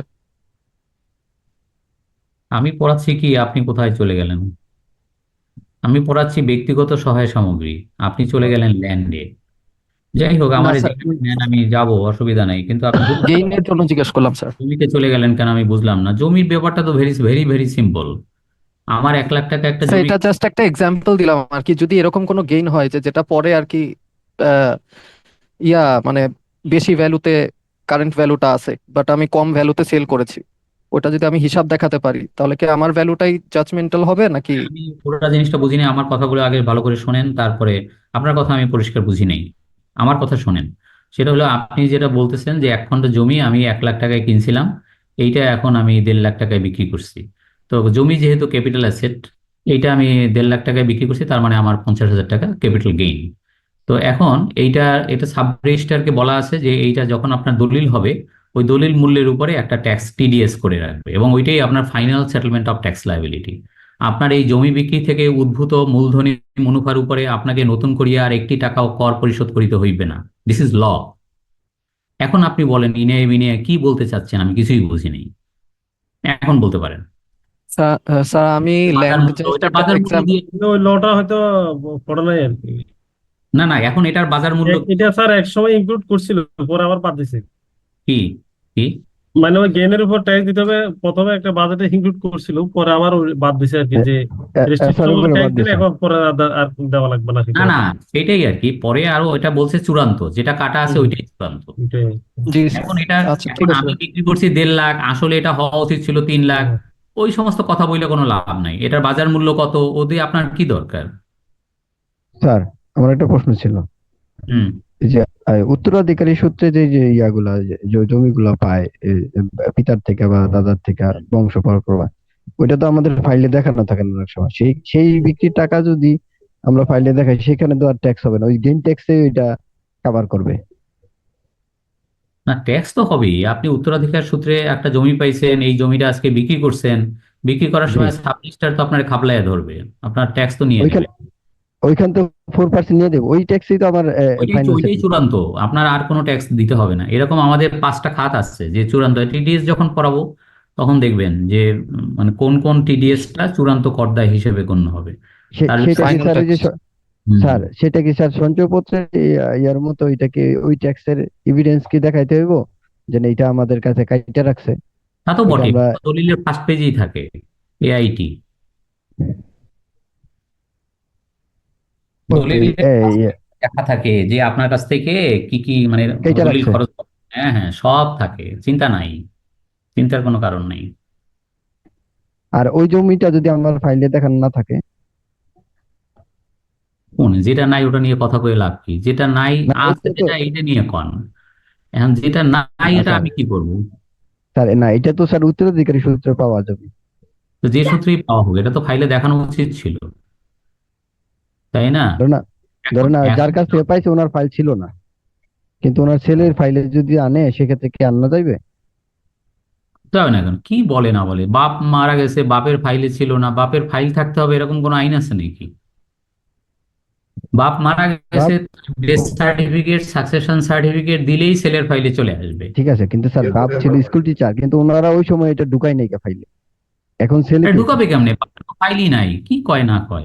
বাপের সব ফাইল আছে, স্কুল। বাপের ফাইল আছে, সঞ্চয়পত্র আছে শো করা, কিন্তু বাপের ফাইল ছিল, পৈতৃক তাই? ছিল, বাপ স্কুল টিচার, কিন্তু ওনার যে সম্পদ ছিল পৈতৃক সূত্রে যে সম্পদ ওইটা দেখানো নাই। কিন্তু ছেলে আবার, বাপ মারা গেছে কিন্তু ছেলে আবার বেসরকারি কোম্পানিতে চাকরি করে। সেক্ষেত্রে ওই ছেলে বলতেছে যে না, আমার দাদার কাছ থেকে যে সম্পদগুলো আমার বাবার কাছে ছিল ওগুলো তো নামজারি করে আমার নামে আসছে, এই এই সম্পদগুলোকে আমি আমার ফাইলে দেখাতে পারবো কিনা, কারণ এটা তো বাপের ফাইলে নাই দেখানো। শুনেন, নাই সেটা ঠিক আছে, আপনি চেষ্টা করবেন দেখানোর জন্য। ওই যে সাকসেশন সার্টিফিকেট, ডেথ সার্টিফিকেট, এগুলো দিয়ে, তারপর যা যা প্রমাণাদি আছে, দলিল দস্তাবেজ, এগুলো দিয়ে আপনি ফাইলে আগে ঢোকানো হয়নি, এখন ঢোকানোর চেষ্টা করবেন, অসুবিধা কি? তারপর সেক্ষেত্রে যা value unknown. Value unknown, value unknown তো হবেই। কারণ কি, ভ্যালু তো এখন মুশকিল হয়ে গেছে কি, ওই সময় ওই যে অর্জন মূল্য, ওই দলিলের যে অর্জন মূল্য, ওইটাই আমার অর্জন মূল্য হিসেবে এখানে দেখাতে হয়। কোনো কিছুর ভ্যালু আননোন এটা ইনকাম ট্যাক্স করে না, মানে ইনকাম ট্যাক্স এটাকে এন্ডোর্স করে না। কিন্তু স্যার ওই যে ছেলেকে বাবা যদি দেখবেন যে হেবা করে সেক্ষেত্রে এখানে দেখবেন যে আপনি হেবা সূত্রে যদি কোনো কিছু পেয়ে থাকেন, সেটাও একটা মূল্য দেওয়া থাকে। আগে আমরা দেওয়া দেখতাম থাকে। যে হেবা দলিলে জায়নামাজ, তারপরে টুপি, এগুলো দিত যে এর বিনিময়ে আমি তাকে দান করলাম, এই না, হেবা। এখানে মৌজা ভ্যালু থাকে তার দলিলে। এখন মৌজা ভ্যালুটা দিয়ে দেয়। সুতরাং আপনি ওই হেবা সূত্রে যদি পান, তাহলে মৌজা ভ্যালুটা আপনাকে দেখাতে হবে। ওই মৌজা ভ্যালুটা স্যার আমার মৌজারই একটা ভ্যালু আছে, হ্যাঁ সরকারি একটা থাকে। ভ্যালু আছে, সেটার উপরে আপনি দিয়ে দিবেন। ভাই এত বেড়াচ্ছেন মানে আপনার একটা মৌজায়, আপনি যে মৌজায় অ্যাসেটটা আছে ওই মৌজাতে তো একটা রেট দেওয়া আছে, সরকারি রেট, আপনি ওই রেটটা দিয়ে দিবেন। ওই রেটটা তো আপনাকে দিতেই হবে, ওটা তো মানে মিনিমাম রেট, ওটা পৈতৃক আপনাকে সম্পত্তি দিতেই স্যার হবে। যে কোনো সময় দেখানো যাবে, যখন আপনার নামে ডিস্ট্রিবিউশন হবে তখন দেখানো যাবে, সমস্যা নেই। আপনি এটা নিয়ে ভাই যেহেতু আপনার টাকা দিয়ে কিনেন নাই, সমস্যা নাই। আচ্ছা, এখন আসেন, যদি দুইটা কোম্পানি অ্যামালগামেট হয় এবং অ্যামালগামেশনের ফলে যে কোম্পানিটা বিলীন হয়ে গেল, অ্যামালগামেটিং কোম্পানি, তারা যদি ওই যে কোম্পানিটা ভালো তাজা কোম্পানি, ওই কোম্পানিটা তো কিনে নিল, তাদের যদি বিপরীতে শেয়ার নেয়, তাহলে কিন্তু তার এই ক্যাপিটাল গেইন হবে না। আর যদি টাকা নেয় তাহলে হবে। এখন একটু ভালো করে পড়ে দেখেন, 5 নম্বরটা ইম্পর্টেন্ট। ওইগুলো নিয়ে অত পেঁচাইয়ে লাভ নাই, আপনার এইগুলো দেখেন, পরীক্ষা পাশের জন্য এইগুলো দরকার।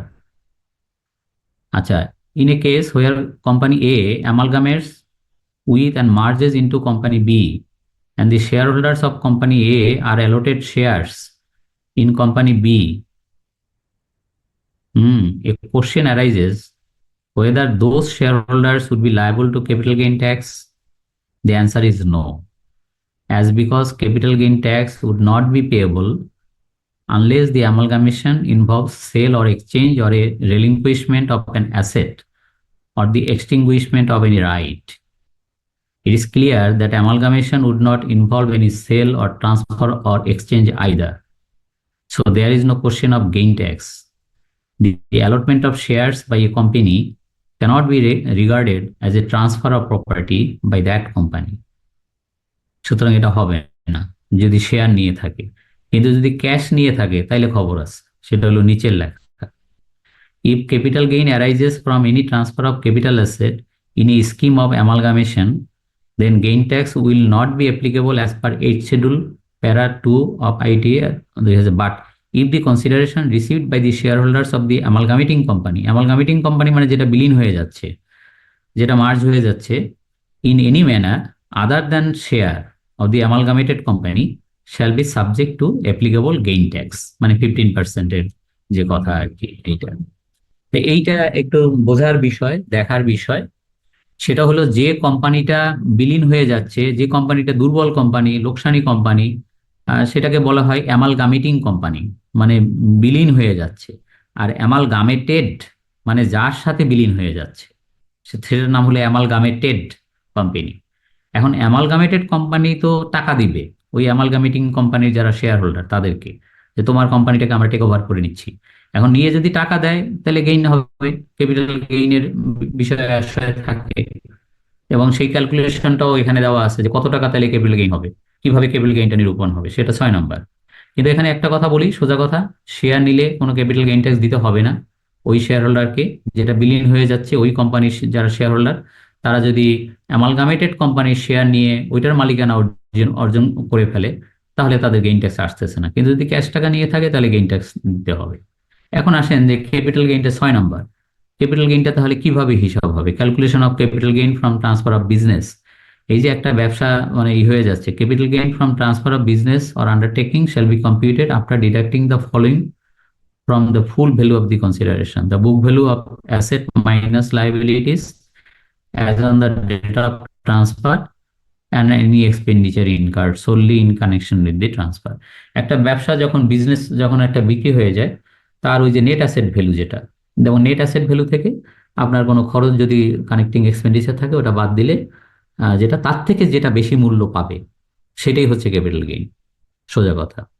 এখন আসেন 6 নম্বর, 6 না এটা 7 হবে, time to recognize capital gain. তাহলে ক্যাপিটাল গেইনটা কখন রিকগনাইজ হবে? বলছে capital gains are assessable as the income of the year in which the transfer took place even though money may be realized later. মানে ট্রান্সফারটা যখন হবে তখনই ক্যাপিটাল গেইনটা হবে, যদিও টাকাটা পরে আসতে পারে। For determining the year of chargeability the relevant date is not the date of the agreement to sell but the date of sale. যেখানে চুক্তি হলো মানে বিক্রির চুক্তি হলো সেই ডেট সেল না, বাট অ্যাকচুয়ালি যেদিন সেল হলো ওইটাই ক্যাপিটাল গেইন ধরতে হয়। ঠিক আছে? এখন আসেন যে কম্পুটেশন অফ ক্যাপিটাল গেইন। এটা তো আমরা সবাই জানি, ক্যাপিটাল গেইন যদি আমরা ক্যালকুলেট করতে যাই সেল ভ্যালু থেকে কি কি জিনিস বাদ যায়। Any expenditure incurred solely in connection with the transfer, the cost of acquisition and any expenditure incurred for any improvement. ধরেন আমি একটা ডোবা কিনলাম, ডোবা কিনে এটাতে মাটি ভরাট করলাম, তারপরে বিক্রি করলাম, তো মাটি ভরাটের যে খরচটা ওটাও ইমপ্রুভমেন্ট ব্যয় হিসাবে ওটা কস্ট প্রাইজের সঙ্গে যোগ হবে। এই হচ্ছে বিষয়। ঠিক আছে? এখন আসেন যে cost of acquisition. Cost of acquisition তো আমাদের সোজা, যদি আমার এই সম্পত্তিটা কেনা সম্পত্তি হয় তাহলে তো আমার ক্রয় মূল্য, কিন্তু যদি এটা আমার দান সূত্রে প্রাপ্ত হয় বা আমার উত্তরাধিকার সূত্রে প্রাপ্ত হয় সেক্ষেত্রে কি হবে সে কথাও এখানে কিন্তু বলছে, যে সেক্ষেত্রে আমার হাতের কস্ট অফ অ্যাকুইজিশন কি 0 হবে? বলছে না, আমি যে তারিখে ওটা সম্পত্তি অর্জন করলাম ওই তারিখের যে ফেয়ার মার্কেট ভ্যালু ওইটাই আমার হাতের হবে কস্ট অফ অ্যাকুইজিশন। সুতরাং একেবারে কিন্তু নীল ভ্যালু হবে না। এই জিনিসটা পড়লে আপনি এখানে বুঝতে পারবেন। আর আরেকটা কথা বলি, দুইটা কথা বলে শেষ করি, তারপর আপনি কোশ্চেন করতে পারবেন।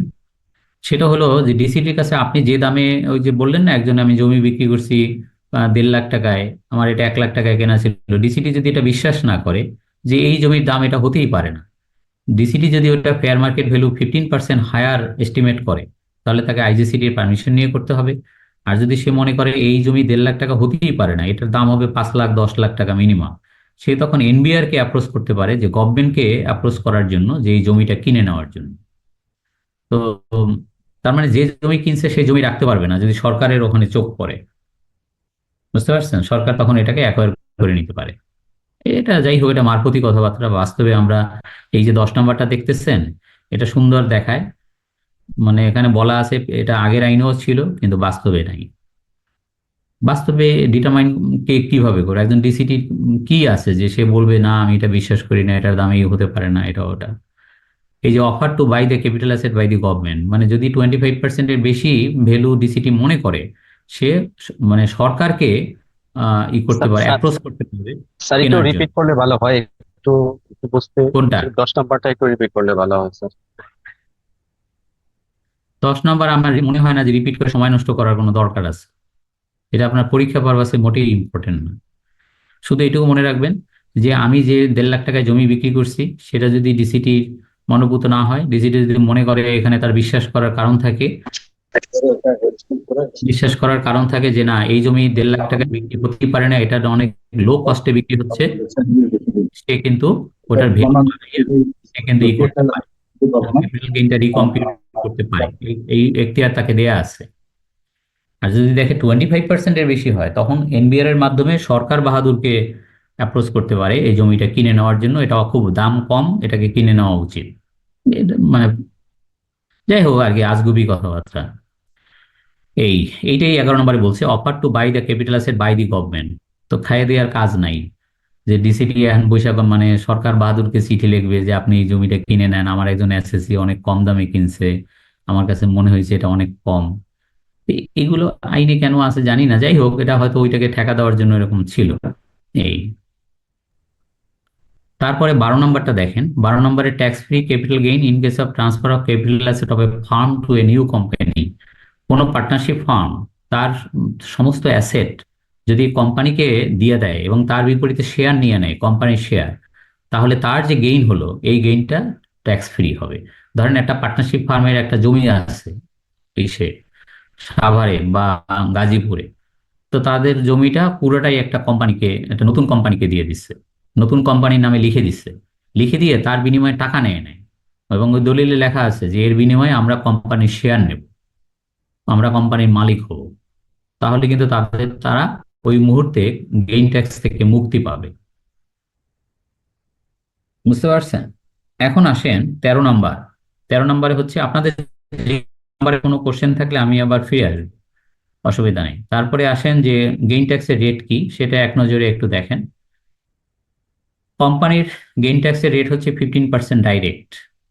আর আদার দেন কোম্পানি বা ব্যক্তি যদি 5 বছরের মধ্যে বেচা কিনা সম্পন্ন হয়, কেনার 5 বছরের মধ্যে যদি বেচা হয়, তাহলে রেগুলার স্ল্যাব রেট।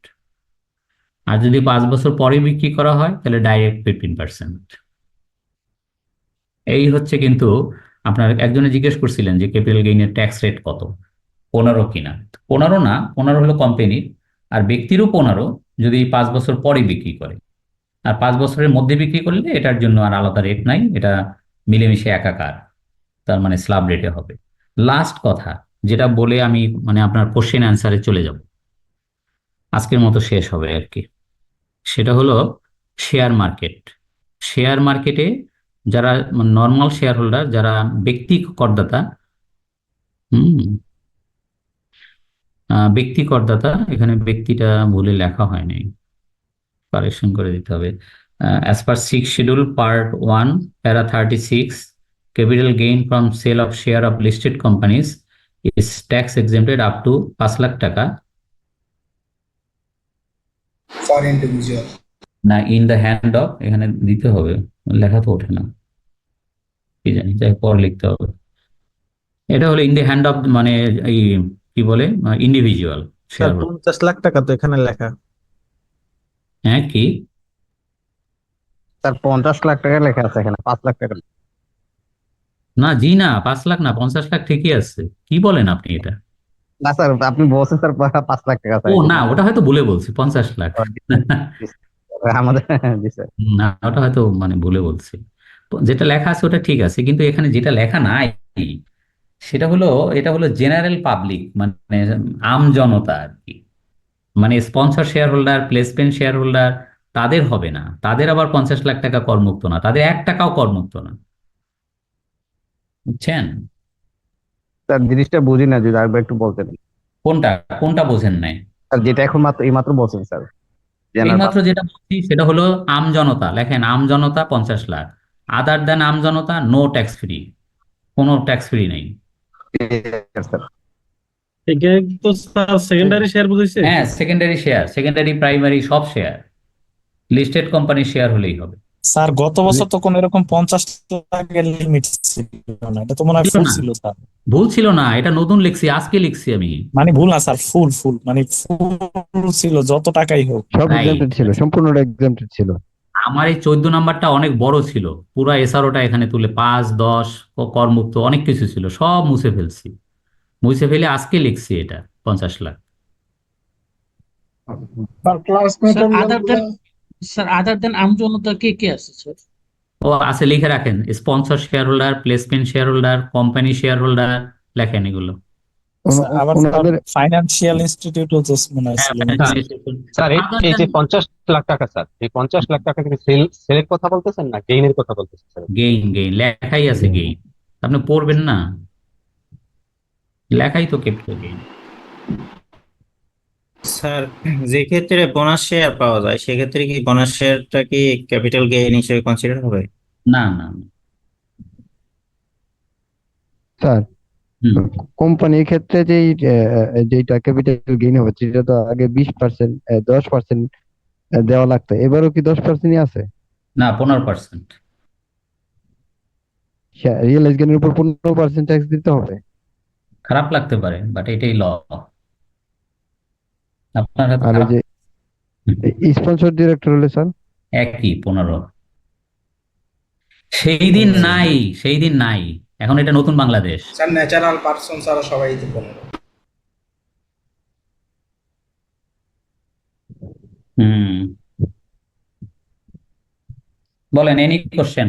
এখন প্রথম কথা হলো ক্যাপিটাল গেইন যেটা পড়ানো হলো, এটা নিয়ে যদি কোনো কোশ্চেন থাকে তাহলে আপনি করেন, আর না হলে ফ্লোর ওপেন, এখন আপনি মানে যে কোনো কোশ্চেন করতে পারেন, বিশেষ করে যে 4টা হেড পড়ানো হলো, এই 4টা হেড অথবা 4টা হেডের বাইরেও করতে আর পারেন। অ্যানুয়াল বেনিফিটটা কিভাবে বেসিস করা হয়? লেখা মানে আছে যে at regular slab rate other than company, তো যারা স্যার এনজিও আছে, ওপিসি আছে, তাদের তো স্যার স্ল্যাব রেট নাই, তাদের কি ওই যে রেট হবে সেই রেট ক্যালকুলেশন হবে?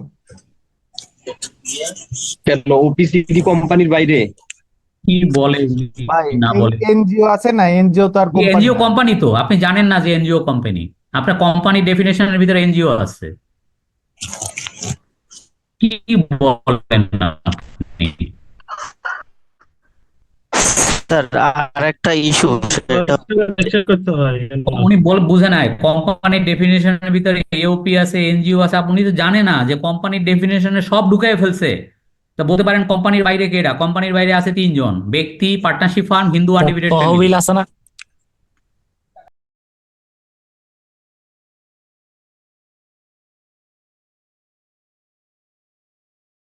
দিন আগে, মাসখানেক আগে বললো সোনালী, রূপালী, জনতা, অগ্রণী, এই স্বায়ত্তশাসিত মানে সরকার স্বায়ত্ত, এগুলা থেকে স্বায়ত্তশাসিত না, মানে এগুলো সরকারি ব্যাংক যেগুলো, এদের যারা কর্মকর্তা তারা ওই সরকারি চাকরিজীবীদের এই বেনিফিট পাবে। এই এছাড়া এই তো মানে ব্যাখ্যাটা বের হয়েছে 1 মাস হয়। না, যদি স্যার তার ওইকে চুক্তিভিত্তিক থাকে তাহলেও কি ওইটার এখন ভিতরে পড়বেন? শোনেন, এগুলার সরাসরি উত্তর আমি দিতে পারবো না, আপনাকে ওই এসআরওটা পড়তে হবে, এসআরওতে কয়েকটা পে স্কেল আছে, ওই পে স্কেলের হবে। তাহলে আমরা এসআরওটা থেকে পে স্কেলটা ফলো করব।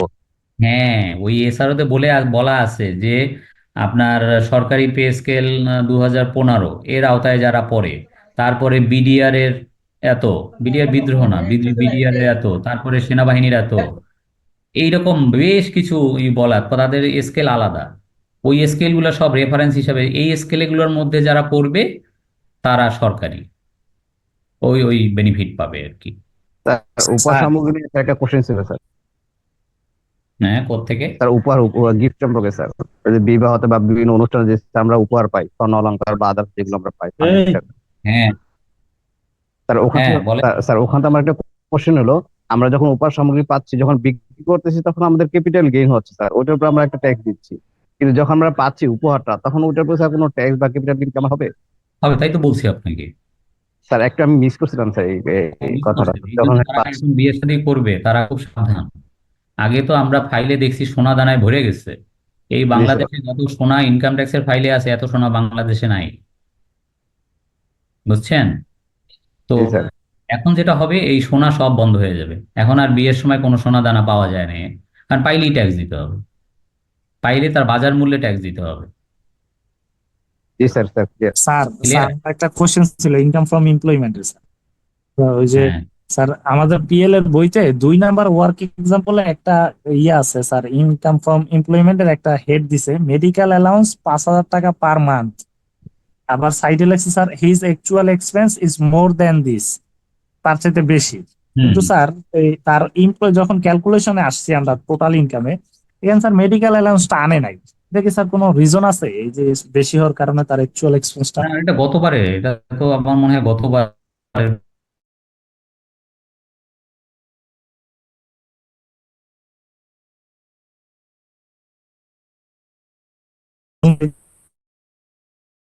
ভুল আছে, ভুল আছে। স্যার এটা কি ভুল নাকি স্যার মেডিকেল অ্যালাউন্সটা আসবে ঢুকবে? ভাইয়া আসবে।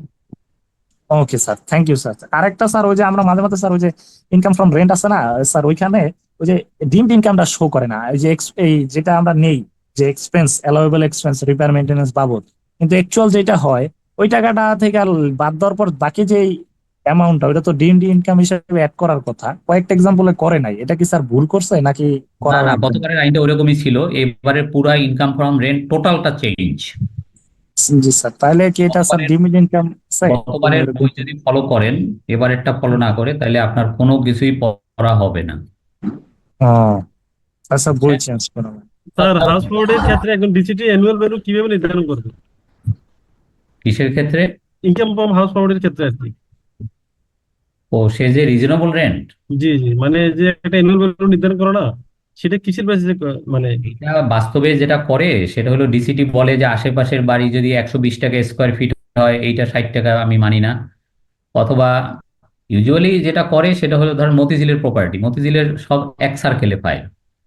এখন এক একটা এক এক স্কোয়ার ফিট একটু হেরফের হয়, হতেই পারে, কিন্তু একেবারে একটা 240, আরেকটার পাশে হলো খালি 40, এটা তো ডিসি মানবে না, বলবে এটা ম্যানিপুলেট করা হয়েছে। মতিঝিলের মতো জায়গায় এটা ধরেন per feet meter per square feet, তাহলে এটা কিভাবে শুধু 40 টাকা হয়? তা সে একটা মানে একটা ফ্রেম করলো, একটা জাস্টিফিকেশন ফ্রেম করে সে বললো যে আমি ধরি যে এটা হয়তো ওটা থেকে একটু লেস কোয়ালিটি, কিন্তু 200 টাকার কম হওয়ার কথা না, ধরলো 200 টাকা করে। এই তো একটা বেসিস রচনা করে নেয় সে, বুঝতে পারছেন? জি স্যার।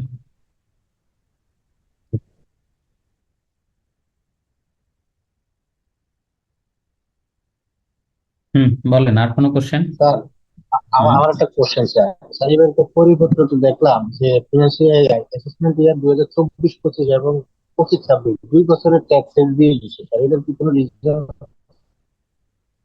এগুলো তো প্রথম ক্লাসেই হয়ে গেছে, এটার মাঝে যা কি প্রথম ক্লাসে ছিলেন না? না স্যার, প্রথম এটা তো বুঝছি, প্রথম ক্লাসে যে ছিলেন না, এটা তো কোশ্চেন দেখেই বোঝা গেছে। এটা সরকার দিছে 2 বছরের ট্যাক্স প্ল্যানিং পারপাসে, যাতে আগামী বছরে আপনার কত ট্যাক্স হবে এটা আপনি যেন মানে দিয়ে এবছর দিচ্ছে আর কি। ইন অ্যাডভান্স যেন আপনি জানতে পারেন। এটা মানে অ্যাপ্রিসিয়েট করার মতো। কিন্তু দুঃসংবাদ হলো যারা হাই ইনকাম আর্নার তাদের তো টার্গেট করছে, তাদের তো 30%, মানে বলছে হাইয়েস্ট ট্যাক্স রেট হচ্ছে 30%। এখানে স্যার মিনিমাম ট্যাক্সের যে আইনটা করছে, এখানে কোম্পানি যথেষ্ট ক্ষতিগ্রস্ত হচ্ছে এখন। কোনটা 60 পয়সা? 60 পয়সা অথবা বিজনেস এর উপর যে রেগুলার ট্যাক্স অথবা অ্যাকচুয়াল, এখন অ্যাকচুয়ালি যদি সে বেশি দেয় ওটাই ট্যাক্স, তাহলে সে বেশি দিলে সেটা তো সে অ্যাডজাস্ট করার সুযোগ থাকবে বা পরবর্তী বছর হলেও থাকবে। কারণ যেটা দিছে ওটাই ট্যাক্স, মানে 3টা থেকে যেটা হায়ার হয়। তা আমি তো বেশি দিতে পারি, আমার ইনপুটে মাল বেশি আসলে বেশি ট্যাক্স দিয়ে আসতে পারি। এখন এটা তো বিজনেস ইনকামের উপর তো ট্যাক্স আর কম সাধারণত থাকে।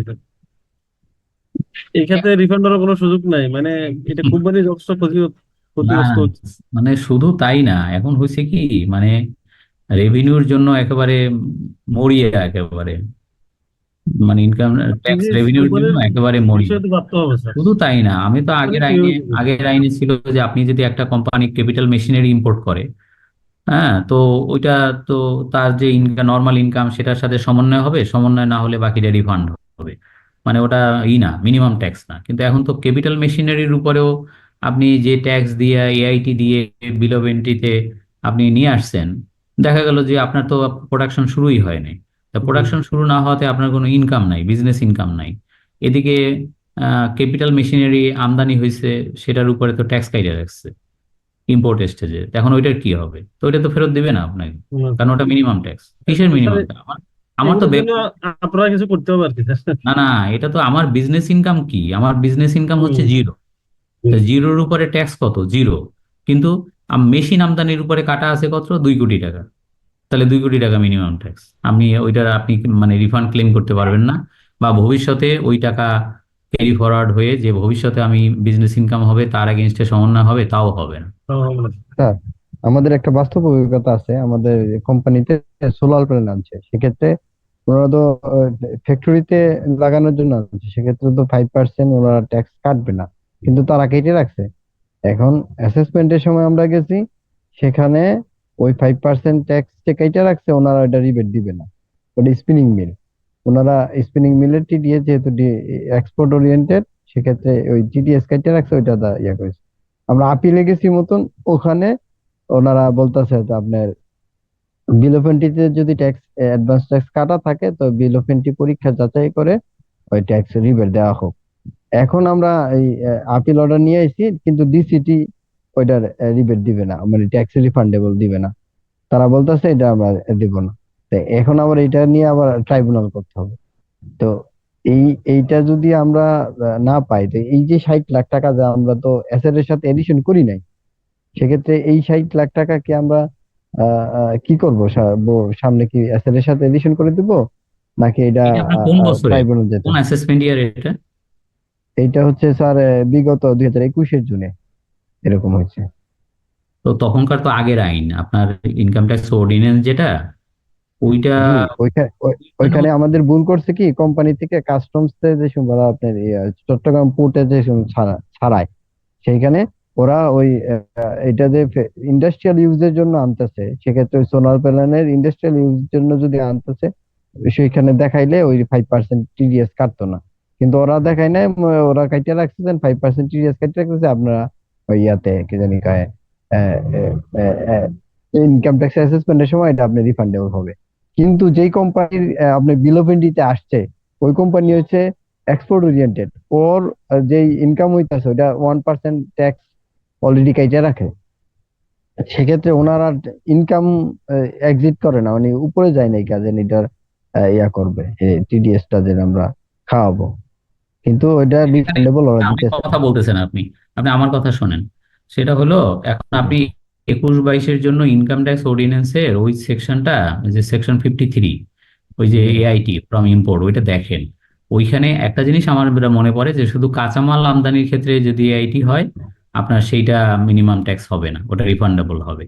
কিন্তু আদার দ্যান কাঁচামাল, আপনার পাকা মাল বা প্ল্যান্ট অ্যান্ড মেশিনারি, এগুলোর উপরে যা কাটবে ওটা রিফান্ড হবে না। এটাই মানে আগেও আইন ছিল তাই, এখনো তাই, যতখানি আমি জানি। আপনি একটু দেখে নিয়ে নাম্বার 1, নাম্বার টু ওখানে একটা কথা বলা আছে যে আপনার কোনটা মিনিমাম ট্যাক্স হবে, যে যাহা কাটা উচিত ছিল সেইটা হলো মিনিমাম ট্যাক্স। মানে এখন দেখা গেল আপনার কাটছে হলো 60 লাখ টাকা, কিন্তু কাটা উচিত ছিল 0 টাকা। 0 টাকা, জি। তাইলে 0 টাকাই হবে মিনিমাম ট্যাক্স, 60 লাখ টাকা নয়। তো আপনাকে এই ওই 60 পয়েন্টে, তো আপনাকে এই ওই 60 লাখ, এই 60 লাখ টাকা কি স্যার আমরা রিফান্ডেবল পাবো না স্যার? আপনারা যা এটা তো বলি মেশিন। সব কথা শোনেন না, আপনি আসল কথাটা রঞ্জন স্যার বলে দিক যে পাবে, তাইলে আমি ওই অনুযায়ী লড়াই করব। কোত্থেকে লড়াই করবেন সেই জিনিসটা বোঝারও চেষ্টা করতেছেন, খালি কথা কইয়েই যেতেছে। সেটা হলো ওই জায়গাটায় আপনার একমাত্র উপায় হচ্ছে একটা জায়গায় বাঁচার উপায়, সেটা হলো আমাদের ওইখানেই আছে যে মানে কোনটা ট্যাক্স হবে, যে মিনিমাম ট্যাক্স 60 পয়সা করে, অথবা আপনার নর্মাল যে ট্যাক্স রেট 30%, কথার কথা কোম্পানি, অথবা উৎসে যাহা কাটিয়ে রাখিয়াছে। উৎসে যাহা কাটিয়ে রাখিয়াছে ওখানে ব্র্যাকেটে বলা আছে, যাহা কাটিয়ে রাখিয়াছে তাহা মিনিমাম ট্যাক্স নয়, যাহা কাটা উচিত ছিল তাহা। ধরেন একটা লোকের কাছ থেকে ভুলে ভুলে ট্যাক্স কাটছে 30,000, আসলে কাটা উচিত ছিল 20,000, তাহলে 20,000 টাকা হচ্ছে মিনিমাম ট্যাক্স, নট 30,000। যদি 30,000 টাকা কেটে রাখে, 20,000 টাকা কাটা ন্যায়সঙ্গত ভাবে আইন অনুযায়ী 20,000 টাকা কাটার কথা ছিল, তাহলে 20,000 টাকাই হবে মিনিমাম ট্যাক্স, 10,000 টাকা হবে রিফান্ডেবল। জি, বোঝার চেষ্টা করেন, ওই জায়গাটাই আপনার একমাত্র বাঁচার উপায়। বুঝতে পারছেন যে আমার সোলার প্যানেল আমার এখানে এই এআইটির যে ফর্মুলা এখানে যা আছে এনভিআর ক্লারিফিকেশন, সেখানে সোলার প্যানেলের উপরে এই এক্সপোর্ট এটি কাটার উপর এর উপরে আপনার টিডিএসটা ছিল না, ভুলে টিডিএসটা কাটছে। তো ভুলে কাটলে সেটা কি ফাইনাল হবে, সেটা কি মিনিমাম ট্যাক্স হবে? এটা কি আইনে বলা? উত্তর হচ্ছে না, উত্তর হচ্ছে না। উল্টাটাও আছে কিন্তু, আপনার ধরেন ভুলে ব্যাংক ট্যাক্স কাটছে কম, 1% এক্সপোর্ট থেকে কাটার কথা, ভুলে কাটছে ধরেন 50 পয়সা করে কাটছে। তাহলে কি মনে করেন আপনি যে 50 পয়সা যেটা কাটছে ওইটা মিনিমাম ট্যাক্স? নো, আরো 50 পয়সা দিতে হবে আপনাকে, যাহা কাটা উচিত ছিল সেটাই হবে মিনিমাম ট্যাক্স। দুই দিকেরই আছে কথা। আপনার 60 লাখ টাকা যেমন কাটা উচিত ছিল না, কাটছে বেশি, উল্টা কথাও আছে যে কাটা উচিত ছিল মানে যা কাটছে কম, ভুলে ব্যাংক কম কাটছে। তা ভুলে যেটা কম কাটছে ওইটাই ফাইনাল করে কি অ্যাসপেন্ড হবে? নো, যেটা কাটা উচিত ছিল ওইটাকে ধরতে হবে, তার মানে আরো ট্যাক্স দিতে হবে আর কি। বুঝছেন? জি। এই কিন্তু স্যার একটা ক্যাশ ইনসেন্টিভের উপর একবার আমাদের 5% থেকে 10% হয়েছে, কিন্তু রিয়েলাইজড হয়েছে স্যার জুন মাসের পরে, জুলাই মাসে, সেক্ষেত্রে 5% কাইটা রাখছে তো আগের জুন মাসে, পরে আবার ওই 5% এর টাকা নিল ওরা ইনকাম ট্যাক্স থেকে, যে বলতেছে আমরা রিয়েলাইজ হয়েছে তো জুনের পরে, কিন্তু আপনি 10% নিতে হবে। এটা 3-4 বছর আগের ঘটনা স্যার। বুঝছি। ঠিক আছে, তাহলে আজকে আমরা শেষ করে দিই। নেক্সট ক্লাসে একটু মনে রাখেন। স্যার আসসালামু আলাইকুম স্যার, ক্লাস ম্যাটেরিয়াল